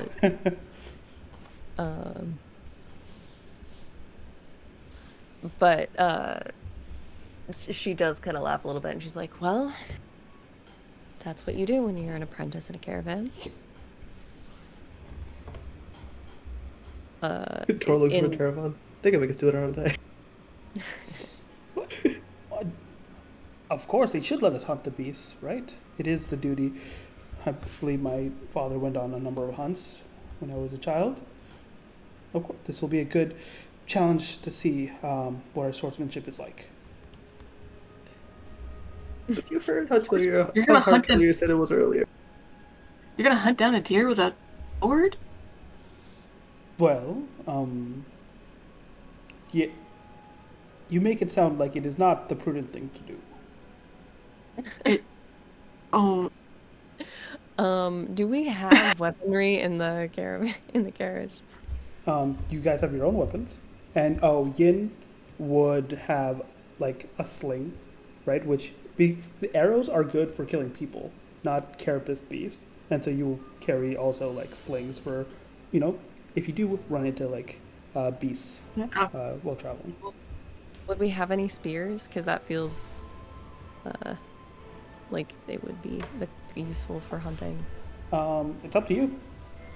Because I feel like we would have a couple, and at the like, oh, that feels like it would be the prudent thing to do. Yura, knowing that wielding a spear is the opposite of like light-eyed gallantry, pulls one out of the back of the caravan and pushes one each into Torlin and Terravon's arms. Okay. First, Talira, give me a wealth roll, as we are using this for this system. Right. Where instead of doing actual like currency and stuff, you just have a die, and if you roll too low on it, your wealth die goes down. So I can explain more, but it should be in your inventory at the bottom. Everyone is starting at a D6. This is an easy way. We're just going to track basically. Yeah, how much wealth do you got? Well, D6. Okay. What do I have to hit to not get 4? Just don't roll 1. Okay. Oh, You got this. Don't say that. Like basically, if you roll 1, then your wealth goes down. And it comes back eventually, but yeah, that's fine. You did provision enough funds for the spheres, and you will say you'll have 3 spheres in the wagon easily, and you give 1 each to Torlin things. And Terravon's looking at Torlin like, is this real? is this real? Miss Renal, you realize a sphere is a dark-eyed weapon. If the weapon lets you eat, is it bad? Well, a sword could do the same. I mean, come on, Torlin. The deer can outrun you, and they will know you're there. How will you... Yura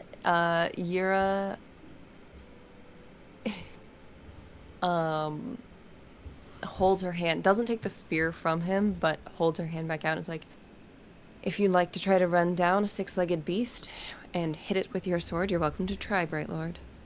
Well, I mean, of course, I'm sure Miss Yin If you here don't could want it? bombard it with rocks, maybe injure a leg, and then we could go in and finish the job. You would let Yin have all the glory? No, you're right. Of course. No, with my sword, I will best these beasts. Yin is trying not to openly laugh, so she has her head turned away, but her shoulders are shaking. What is Torlin doing? Yeah, what is Torlin? Torlin looks at the spear, and there's like a couple of ideas going past his head, but he perks up at just how the interaction's going, and what's it called? Elbows Terravon a little bit. Terravon, I think they're underestimating us. I bet we can catch an accent way easier than either of you two can. Exactly. Yes, of course. See, Torlin himself believes it. All right. Look- Yin just starts going to go on here. Just immediately. Did you want to go? She's like, Yin- all right, if we're in competition, the Yin is no longer helping you. Good luck.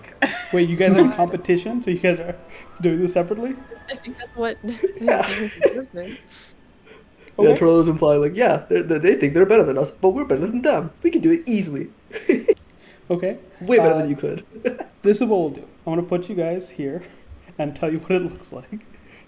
Okay. Yin is specifically setting herself up so that when they start to spook these axe hides and they start running, they run to her and she can hit them with her fucking Incredible.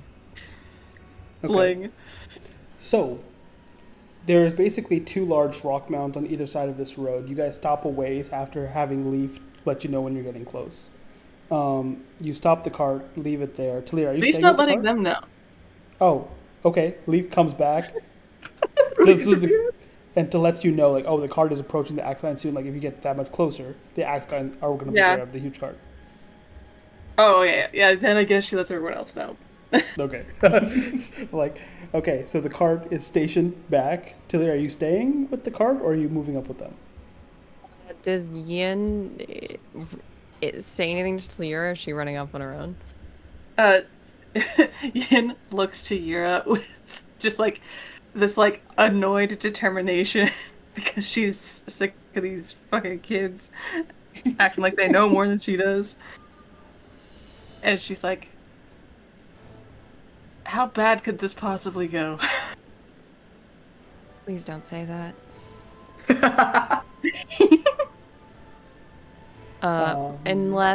Unless otherwise requested, Yura will hang back and let them fuck around, because she's like, we will not starve if we don't catch these deer, Yeah. and Yeah. I am 50. I'm too old for this. Okay. Yeah.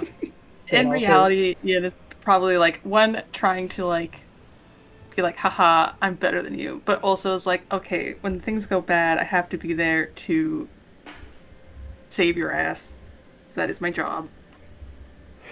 All right. Then for our things, Talia, you're going to be very far from the axe signs by the cart around the side. The axe signs are basically, yeah, you could see them here on the road. Boom. Hey, there they are. Crazy. Hi. Whoa, that's cool.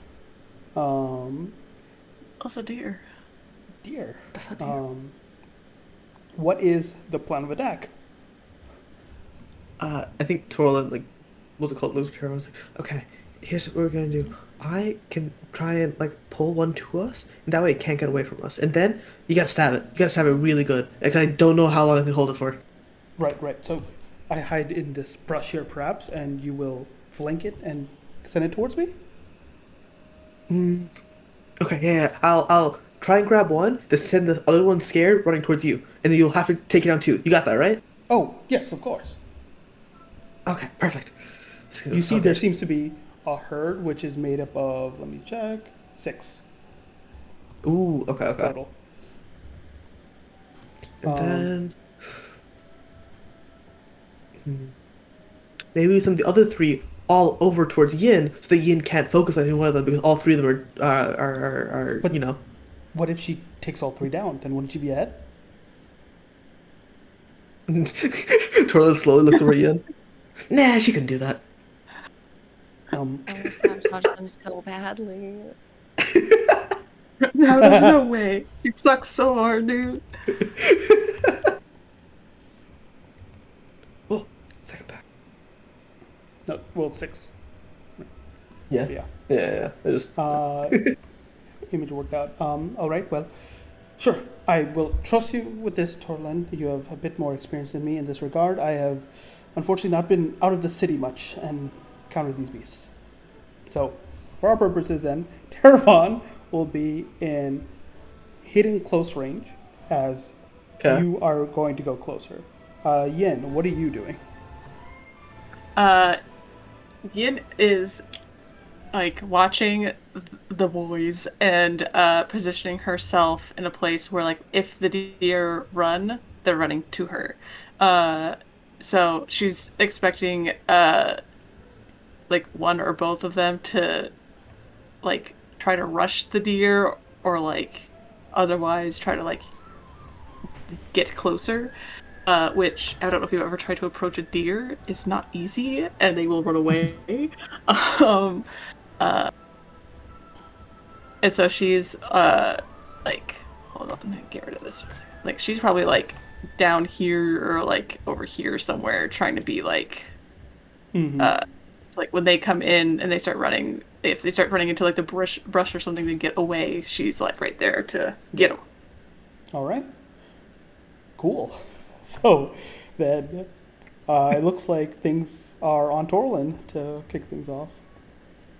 Yeah, I think Torlin's gonna also take a position that is still close, like close range to the deer, but like not on quite by Taravon. So that again, the goal being to nab one Axine to hopefully have the other two be kind of corralled. To have not another two, not the other two, but another two to or however many be corralled over towards Taravon. Okay, so you're also basically you're staying close. As in, Yes, close. You're going to be max close range. Yeah, max close range, but also not next to Taravon directly. Yeah. Okay. Got it. All right. Tell me what you do. All right. He what's it called? Just trying to be. He's trying his very best to be sneaky, and I think Torlin doesn't mind taking the spear along with, but it's not going to be his armament of choice for the beginning of this. Instead, he's going to take out what looks to be this kind of like lasso thing, except with a like hook at the end of it, and just okay, let's see here. Yeah, that one looks good. And try to throw his grappler into to at one of the axines to go grab it. Okay. All right. Because you're staying at close range, didn't get any closer, we'll ask for no stealth related checks. You can just go ahead and make that attack. Awesome, hell yeah. Okay. Attack or hook? Oh, I have to hit with You an have to attack think- first before I can hook, right? Okay, then. Okay. Dunk. Yeah, I don't think anything else affects us right now, so just okay. That definitely fucking hits. Roll me some damage. okay. Sure. I'll also use. I didn't expect to use this early, but I mean, might as well. Use the assassin class feature, marked for death. Well, go ahead and mark it stress. These fucking axes. Listen, Let's he give him really a wants nice to. little combat A of like, deer for death? yeah, he's Yeah, the action has been marked for death. So that'll be. Okay, there's also 1d4 plus 4 because of being a crit, right? Because it's not just the weapon dice, it's all dice? yeah. So all the dice that are part of this roll are maxed out, and then you roll. This is a bad idea. I'll use strike. Oh, actually, I don't know if I can use strike true because that has to be within melee, right? I don't know. I have to look. Yeah, melee. No, within melee range. Yeah, okay, cool. Okay, we don't have to worry about that then. Okay. That's a lot of damage. Is that total? Is there anything? Did you use all the? That is extra stuff total. already? Okay. That's everything. That's everything. Okay. It is not massive damage, which it almost was, which is twice the severe threshold. Gosh. Oh my god. We're not gonna be able to eat it. It's gonna be eviscerated. Well,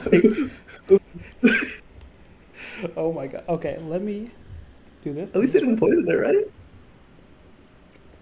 It is definitely severe damage, as I'll say you get this and pull this. These are, back stuff. So you that one attack not only kills that deer and you drag its corpse to you, right? As it's running scaling. The others like whip up their heads, look around, right, and are panicked. And I'll say for the purposes of because this poll is, even though this is a group of monsters, they're like panicking and start just running around in circles, and some do end up getting closer to you by that. Okay, in that case, I'll just slowly start while still while pulling one of the axe signs, trying to like, what's it called? Almost lead them towards. I don't know if I'm leading them towards. I still want to send them towards Taravon, basically. Okay, well, The ones that I'm hey, currently they're pulling. in melee range with you, and based on how large they would be on the map, they are basically within melee range of him. So, Gotcha. Okay, cool. Yeah, that makes sense. Thumbs up. for our purposes of this, I'm going to roll just damage, and if Taravon can get you to the massive damage, which is 7 more, then he will have killed one as well. All right. Wow. Okay, damn. He's like, he just then start like running and floundering, and he jumps out of the grass and like fucking just beheads one right there. It's like, Watch if get. Oh, this is easier than I thought. Their necks are quite long targets. And there's like one more still in melee range with you, but these other 3 have pricked up their heads. yeah. Yen, would you like to do anything? As you see, they're actually being pretty successful. They've already killed 2. All right, then I guess I gotta fucking do something. Do I roll for just my short bow for this sling? Yes. Basically, it's gonna be a sling, quote unquote, in here, but it is same stats as short bow. I'm gonna send Leaf out in a circle, like wide berth circle around the deer, but like down this way, like around, and then to have him like harass them to come towards me.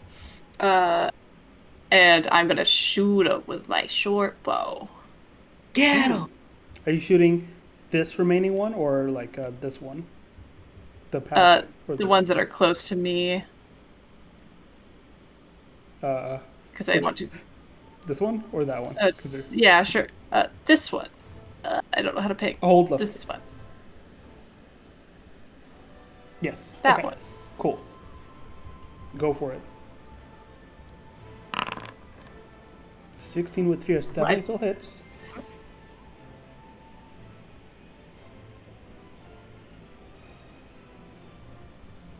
Okay. Not 33 damage. Yeah, not 30. You didn't assassinate it like the fucking assassinator, but that still kills one of these deer. Oh no, it does it? Let me check. That is minor, major. Yes, it does still do 2 damage, and so you get one of the deer, as the rest are like panicking now and corralled. Cool. On that roll with fear, though, I'll say on that trigger with fear, kind of something you want and don't want, they do start fucking like blitzing towards you, right? Yeah, if a regular deer ran at me in a full panic, I would be concerned. If a giant lobster deer did that, I would run. If a deer ran at me, I'd be scared. If a deer with armor ran at me, yeah. Deer. Yeah. Hold on.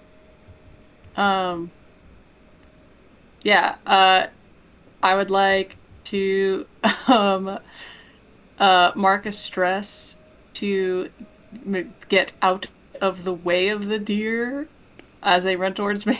Using deft maneuvers.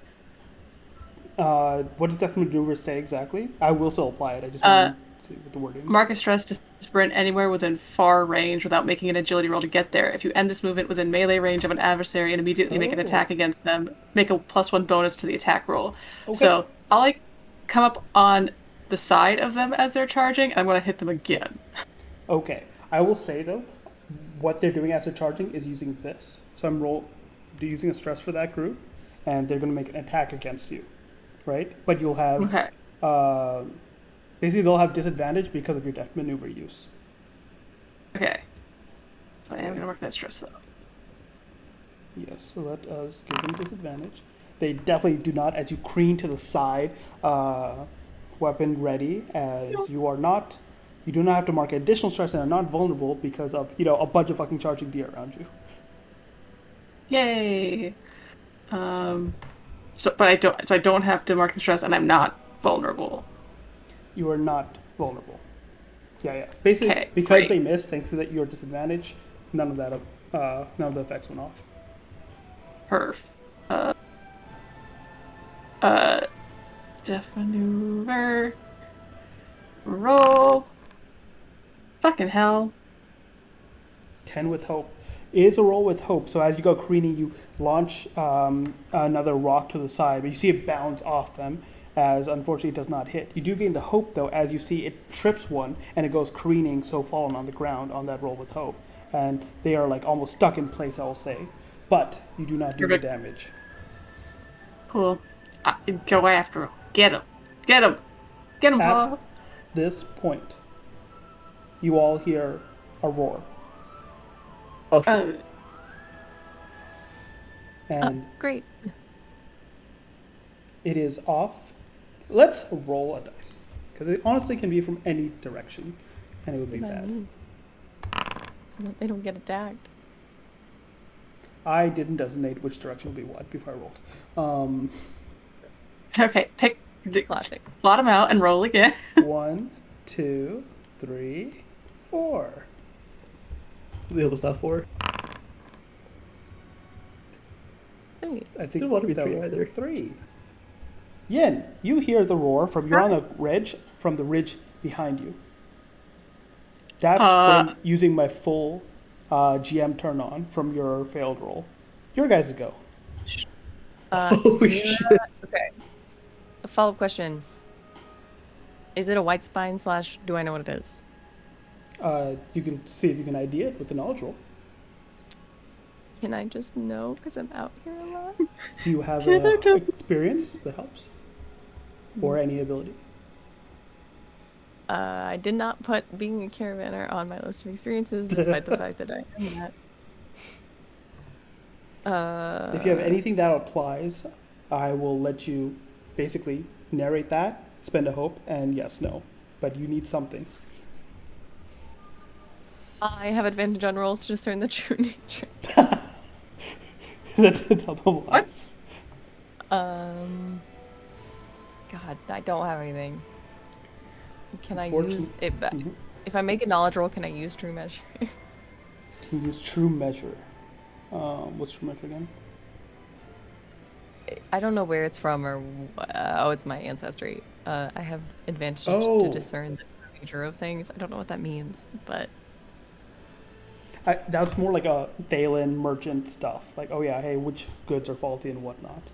I'm just trying to make stuff up so that I can get Yeah, better, roll better. yeah, I know.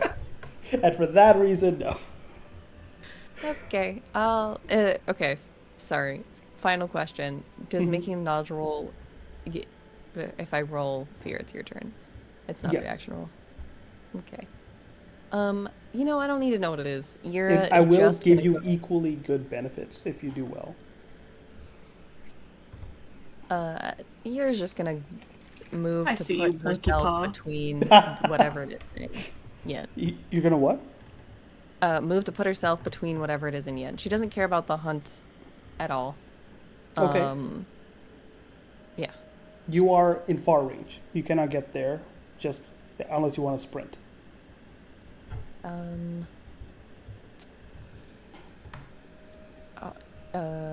Hold please. I didn't Hold, take please. stone. I didn't take the rock thing, did I? I don't believe you did. You took tension. I don't. Was the okay? This is fine.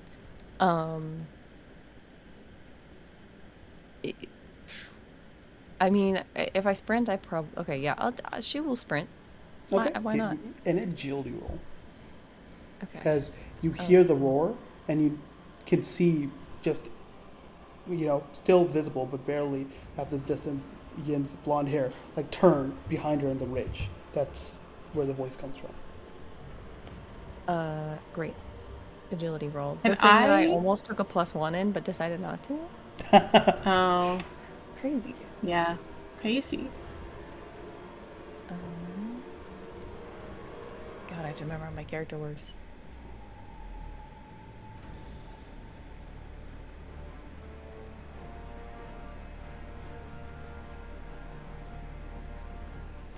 Can I use family as more than blood? Yes. Your daughter is likely going to be in a lot of danger. I don't know You- why I'm that is a reaction roll. fine. I didn't mean to do that. No, it shouldn't be a reaction roll. I see with hope. Yeah. Oh, it came out blue for some reason for me. It works. Okay, we're fine. No, I have to exit and come back in again. Hold on. You're good. You run Ush up. You jump out of the cart faster than you realize. And I will say, just as a flavor thing, you didn't even realize, but as instant you realized Jin was in danger, you like breathed in some stormlight. And so on that roll with hope, you don't need to spend the additional hope, but I will say you have just one stormlight token, just because Ooh, from instinct it came in. And you appear there in front of Yen, as you can see a sound, the roar definitely came over that ridge. Could Yid use nature's tongue to discern what this thing is?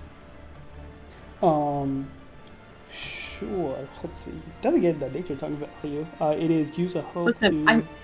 I was in a city for like 3 whole sessions.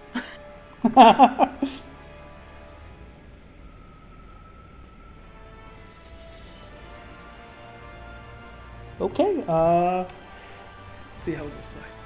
Yes, sure. Yeah, make me an instinct roll.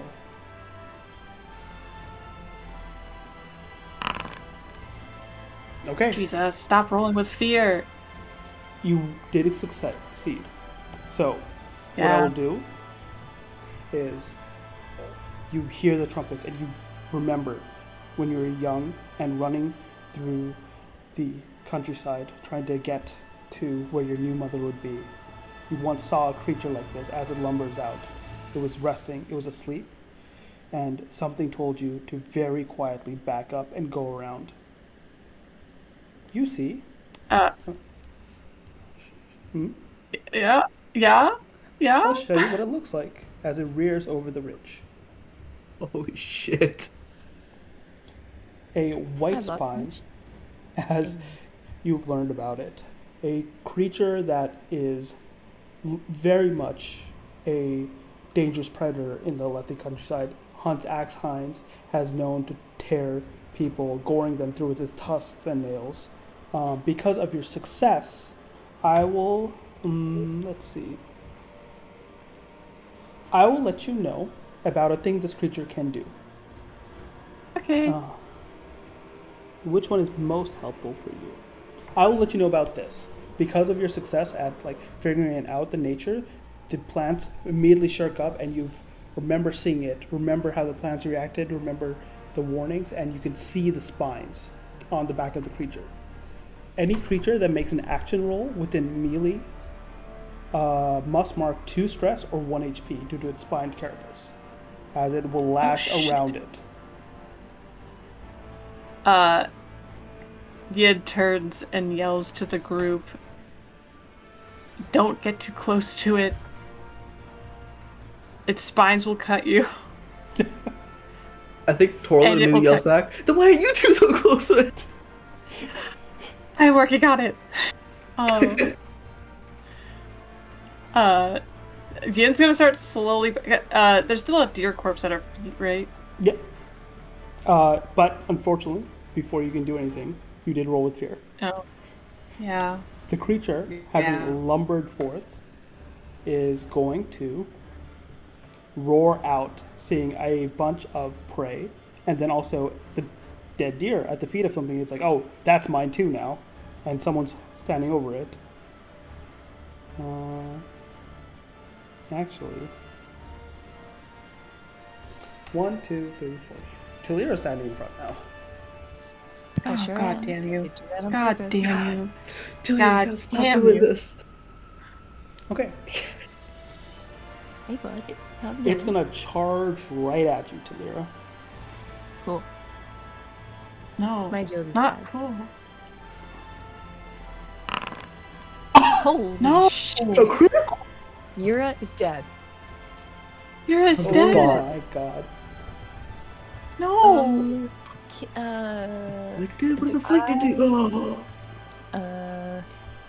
It roars out, and you can see its spines, its tusks, the large, just jagged nature of this creature. This creature is not fit to interact with any other form of life, just because if you are near it, it's a hazard. It rushes up to you, Talira, and you see its tusks ram into you. This was a gore attack. Yeah. Move up to close range in a straight line. Make an attack against the target. On a success, mark a stress. I mark the stress. And this takes direct physical damage. You cannot spend armor on it now. Sick. That's crazy. You take 33 damage, which I assume is severe. Sorry.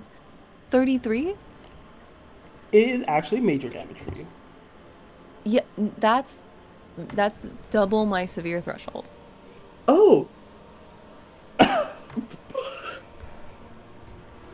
We did establish that we're using. Yin, As we recently learned, that's a thing. Yin, you watch as the creature lurches into Talira, and its tusk goes straight through her abdomen, goring her through, and she is knocked 10 feet off her feet onto the ground.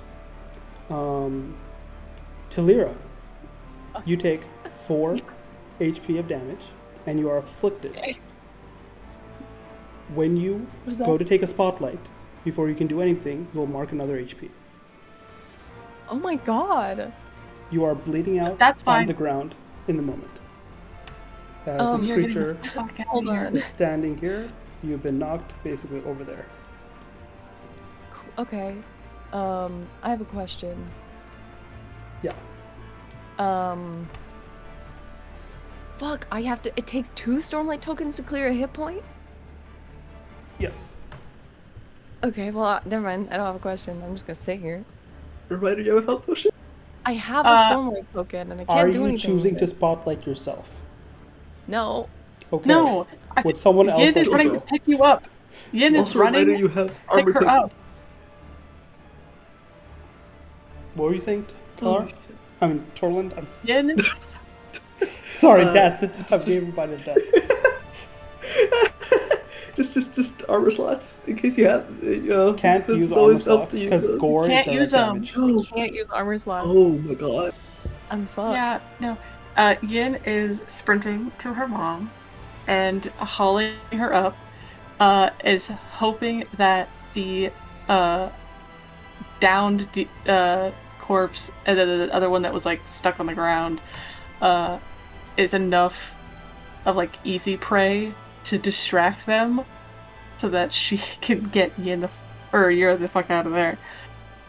I just want to say that I don't think I've ever marked an HP as Yura, and now I've Till marked now. 4 HP in 1 turn. God damn. Yin, Uh, what would you like to do? Question. Nomadic pack. Yes. Once per session, you can spend a hope to reach into this pack and pull out a mundane item that is useful to your situation. Is there anything that you think that could be useful? Like, could you have, like, I don't know, a fucking smoke bomb or something? Hey, A flash grenade? I A nuclear weapon? have a nuclear weapon. Tell me the mundane item you wish to have, and if it makes sense, you get to have it. If you want something I don't that know just keeps this guy's vision off you, it could be, what would work? Maybe like something, a powder, right? Some powder bag that like explodes just enough for vision. I would say that's applicable. It would basically have disadvantage to attack you guys, I would say, if you want to use Perfect. that. Yeah. She pulls out like a super it's in like, you know how like what's the word we're looking for? Like you put like sausage in like intestine or whatever. It's like that very thin, like vellumy like substance that she's packed full of powder, and she just chucks it and it hits one of the rock buds and just explodes into like colorful powder. Okay, let me just see nomadic pack real quick. I spent my hope on it. Okay. Okay. Your hope you spent, you have this item. Give me some roll to actually, get the most effectiveness out of it. Would that be like a finesse, an I'll leave it to you. agility? Whatever you think would fit in the moment, depending on what you're trying to do, right? You can take full narrative. Like, hey, you basically want this guy not to be able to attack me. Just tell me what the item is and how you do it. Okay.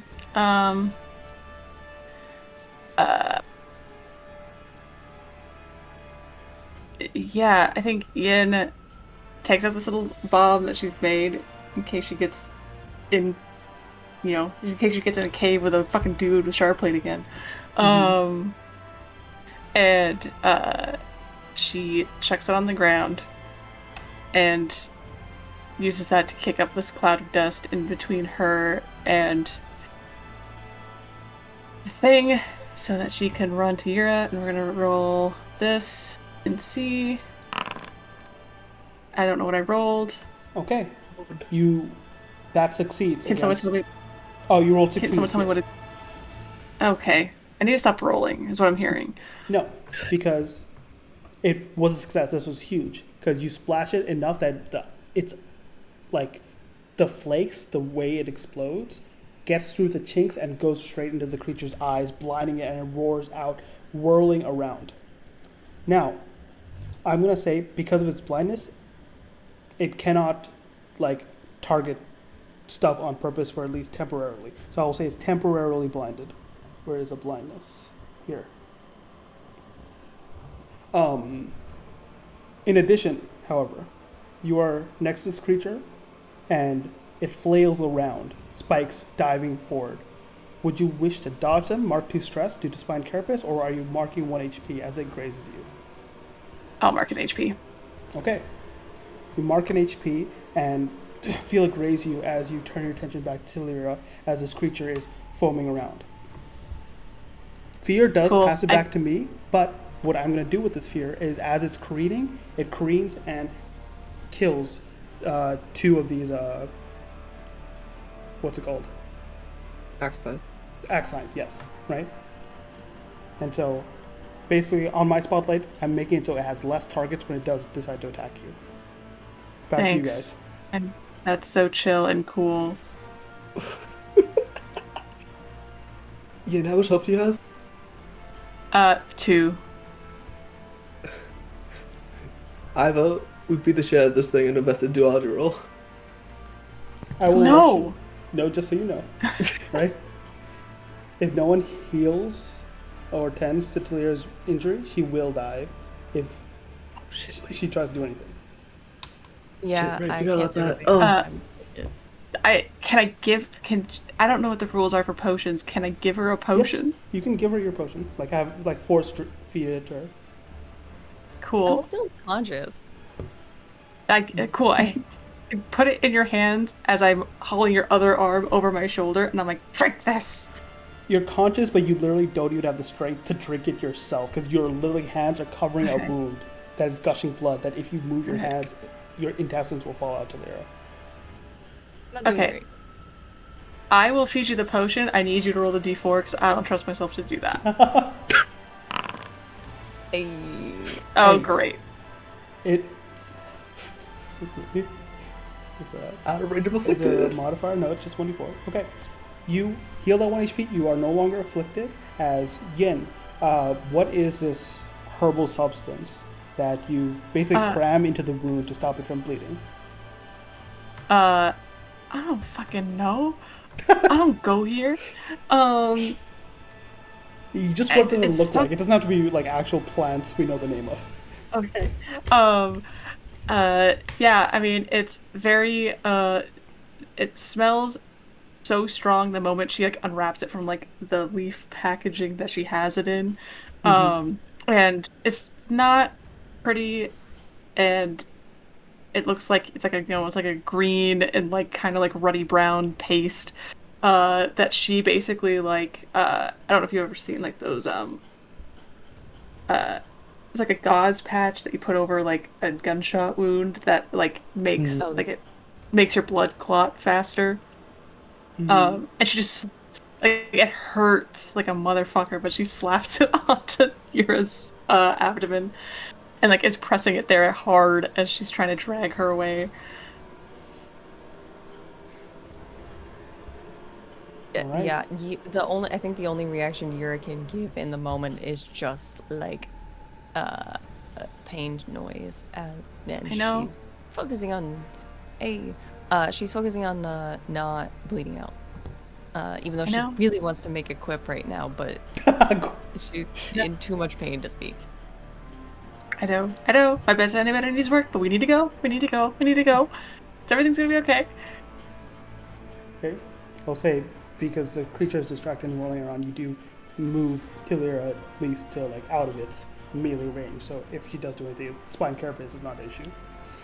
What? There's also a Were we bunch in of corpses close? around you now. Eat them. Were we in close or cre- very close range before? You were in melee range before. Like the creature had ran up to you two, and now you're in very close. Or Okay. yeah. I guess I'm not in any condition to play my ocarina right now, so I will just go with yeah. I think that's do a it. great choice. Okay. You all still have the spotlight. I will ask Torlin, what are you doing? Because Teravon's staring at this like in disbelief. Like, how did things go so wrong so quick? I think Torlin immediately, like, what's it called? Unwraps the grappler from the axe side and he goes, just caravan, back to the caravan, and is Fucking pun. You. listen, you said it first and I couldn't get it out of my fucking mouth. What the fuck do we do here?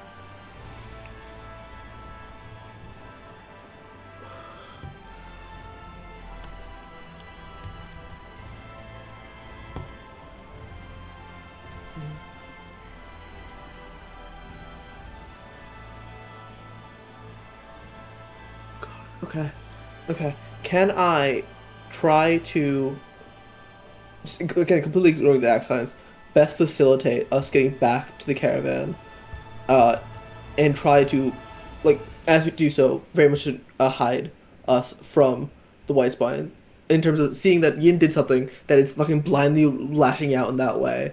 Okay, we have avoided his view for now. Let's continue doing that. Okay. You. Teravon, and Teravon's like, yeah, you said come, and I was like, what about? And you just come, and you like grab his sleeve and pull him along, and you go by the cart. You're trying to hide by the cart. I'm trying to. I think I want to send Teravon back to the cart, but also I think my biggest worry right now is still Tilira, and I want to help. Oh, but also Teravon. Hang out with Teravon, it's fine. Don't worry about it. God fucking damn it! Yeah, no, it does make sense. God damn it. Okay, yeah, I want to hide Teravon at the cart basically, make it so Okay. that there's. Yeah. Give me, I believe Yeah. it's finesse for that. Okay. Basically, if you're successful Can with I- this, Teravon will not be even a available target. Can I use Honor 8 with Jack because I'm actively having to? Yeah, you are literally running Yeah. away as someone you know is bleeding on the ground, and you're like, yep, we're fucking running and hiding. Yep. Yeah. Oh, Jesus. You're like, okay, Teravon, here, hide. I was like, he looks down, and she's like, what? What are you talking about? Dude, we can't lose you right now. That thing Are of all you- things? Come on. He looks at you, and you can see just the disappointment. How do you expect me to lead a people if I'm not? I can't even help the people I'm here with. And goes right back up to them. He is not hiding.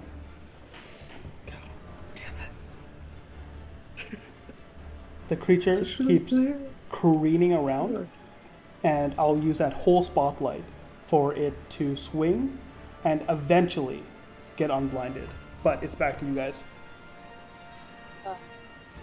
I would love to spend a hope. Well, Torlin and Teravon are distracted with each other. I'm gonna spend a hope to take 2 Stormlight tokens and heal myself 1 HP, please. Sure. that's not even a roll, so you still have a full spotlight as you breathe in and it's like you hear Nook's voices. Come on, it's fine. It's just little hole. And you breathe in and you can already feel it start repairing. As yeah. it I feels need a a little bit. reaction insight check. Inside? Instinct. Oh, Reaction insight? Yeah, reaction instinct. Because your hands are still on the wound that is actively closing, thanks to a power you do understand. I'm gonna mark as stress to get reaction on that. I think it already is reaction. Or wait, Advantage, because she's a... You get, sorry, advantage, I mean, sorry. Oh, I was...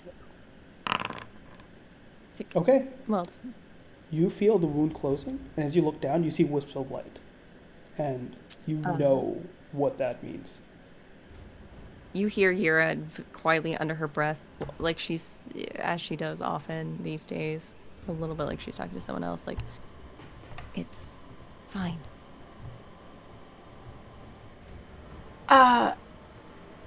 Yeah, it looks... I don't know if I'd go to fine yet, but we're on our way there. Just stay awake. Don't close your eyes. I'm being a goofball about it, but Yin's fucking freaked the fuck out about the light and also the fact that our mom is maybe dying in front of our eyes. The arm that's holding onto that, like Yin has got like looped around her shoulders for support, like that hand is still sort of death gripping Yin. But having healed that additional HP, Yura just manages to grit out like, Yin, calm down. I'm not going to the Tranquilin Halls anytime soon. Good, because if you do, I'll kill you myself. And she is like, with that like crazy like adrenaline strength that you get when, you know, people like push cars off of other people. She is just hauling her mom out of there. Oh, go. Like, she's not doing anything to that fucking thing. She does not care. She's like, we gotta go. Talira, are you doing anything else with your spotlight as you do heal?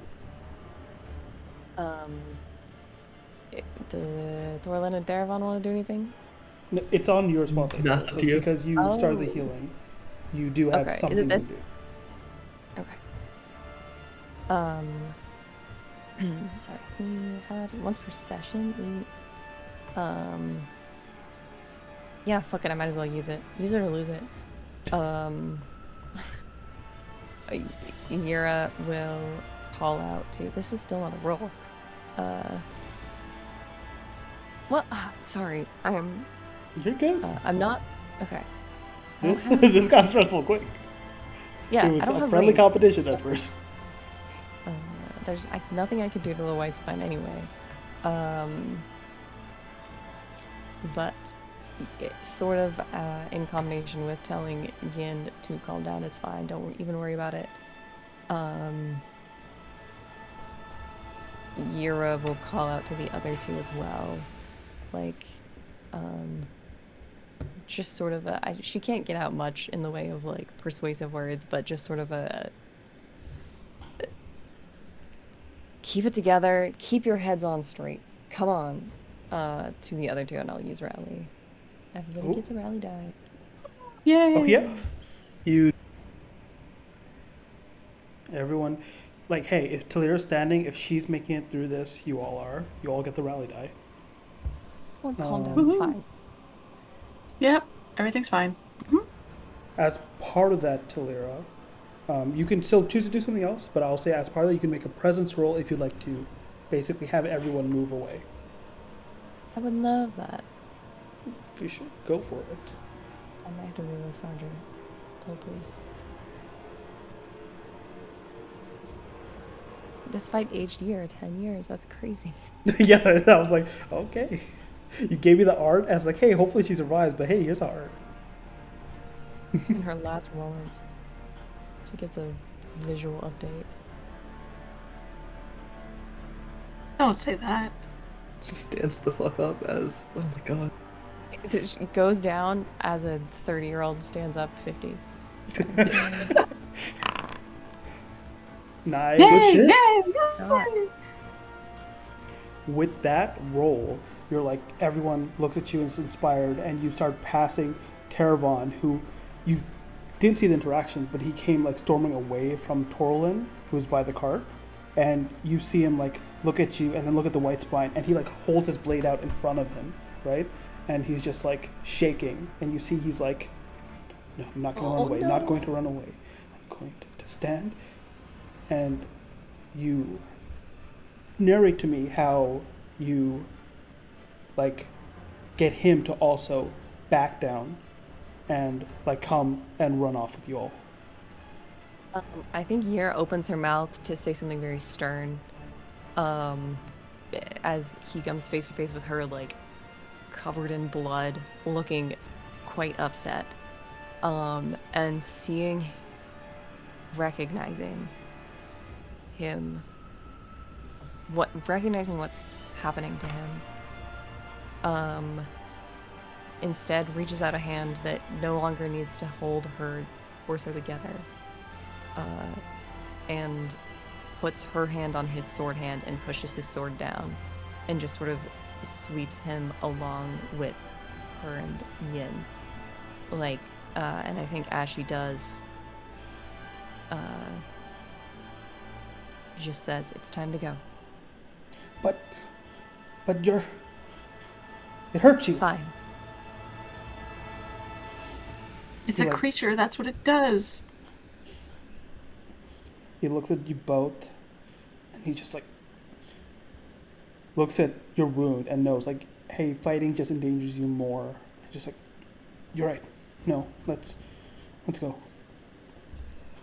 With that roll, you all wander enough out of the way and into the brush, where after the creature gets unblinded, it sees like these Axines who have unfortunately not enough intelligence to run towards the open road, and instead are like teaming around this ledge, and it just stomps towards them, and in quick work finishes its hunt. And you all use that chance to bring your cart further into the brush, further and further away, and slowly but surely, after a while, get back on and go a far length around this site. Breathe for a moment, not talking, not wanting to make any sound, not wanting to make anything that draws attention, as you slowly get your shell to keep moving as you walk beside it. Yin, you send Leaf to fly above overhead, and it notices you that the white spine is wandering in the opposite direction, and you all can relax.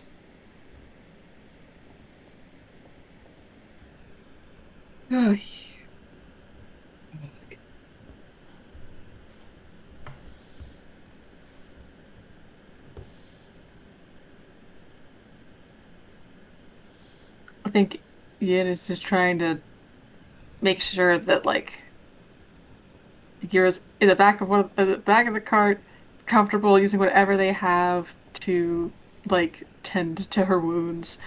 Um,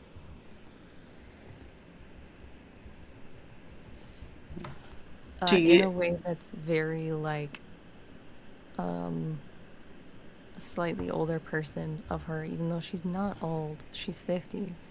Yeah. She sort of responds to Yin with like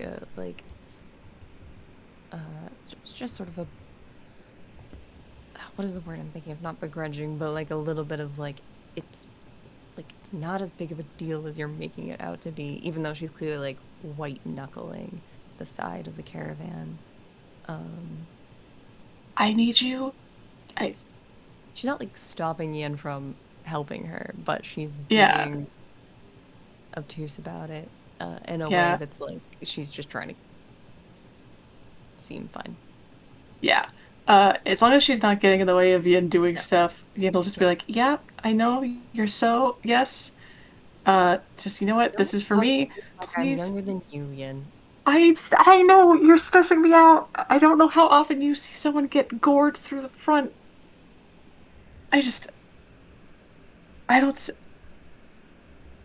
Please let me just do this. Please. Just let me do this. It's fine if you think you're fine. Just let me do this for me. Yura finally goes quiet. Yin, Yin's like muttering to herself, like, shh, in there. Why were you suddenly there?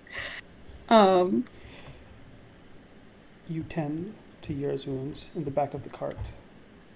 Taravon stands just outside of the cart, right? Just like arms crossed, watching you all, right?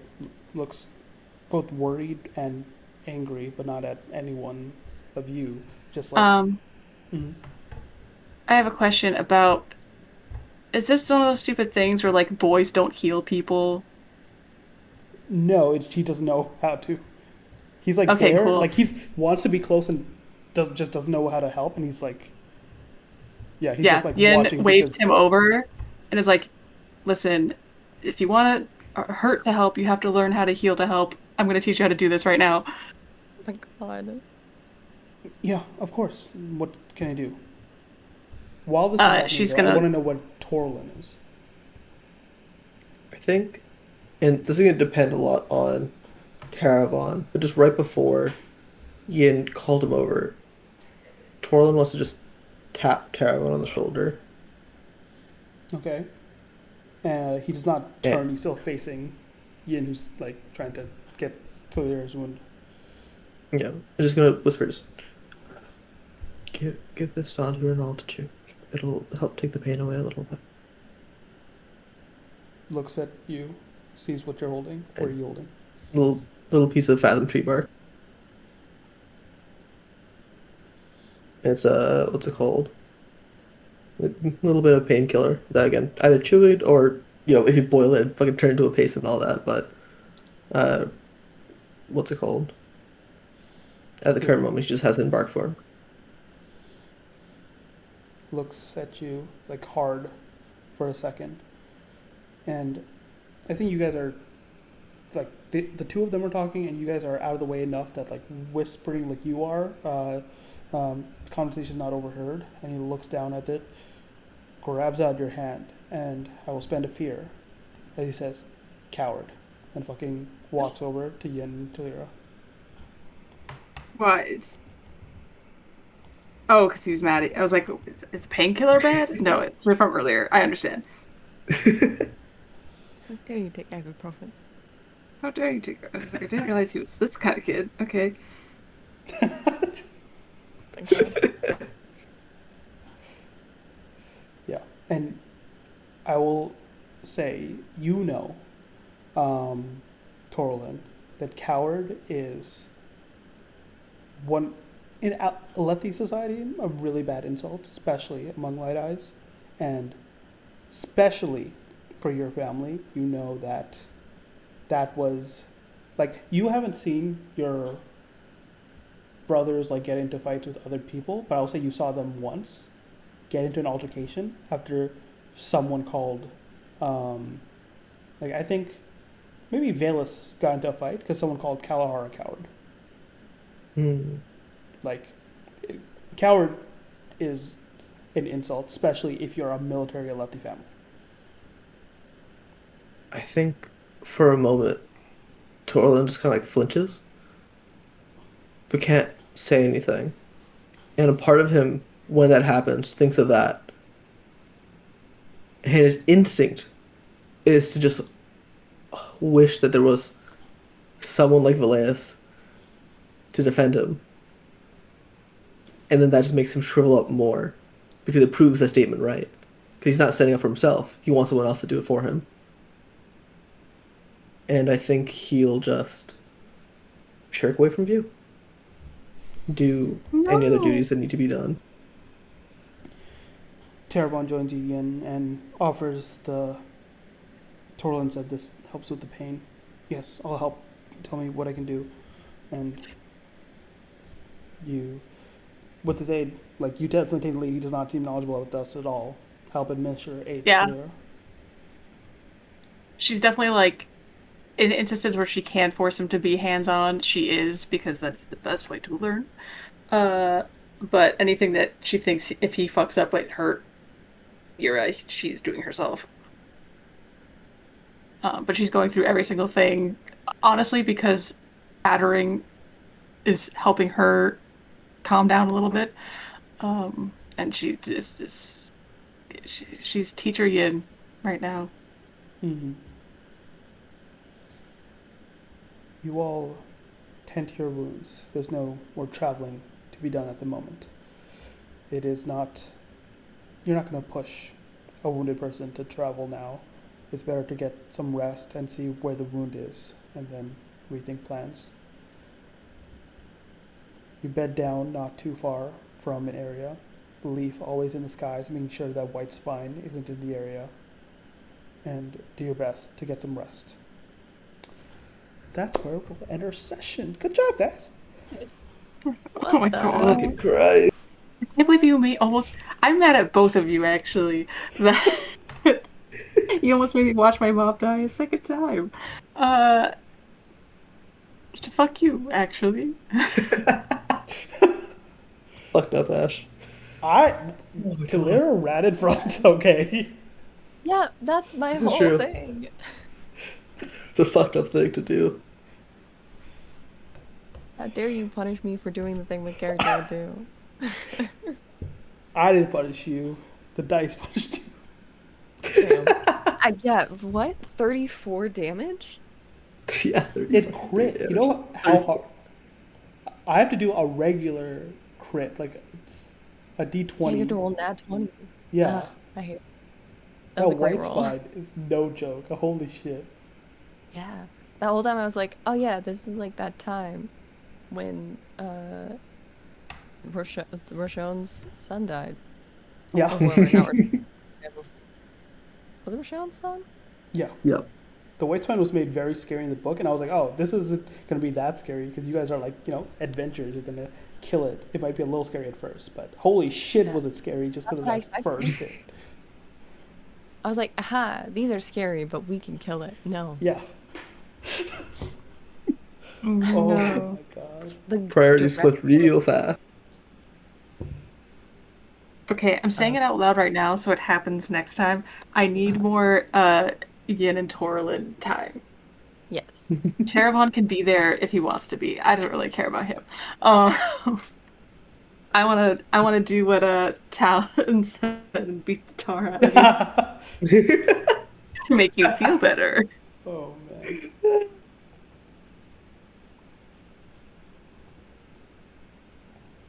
And so we continue our adventures next time.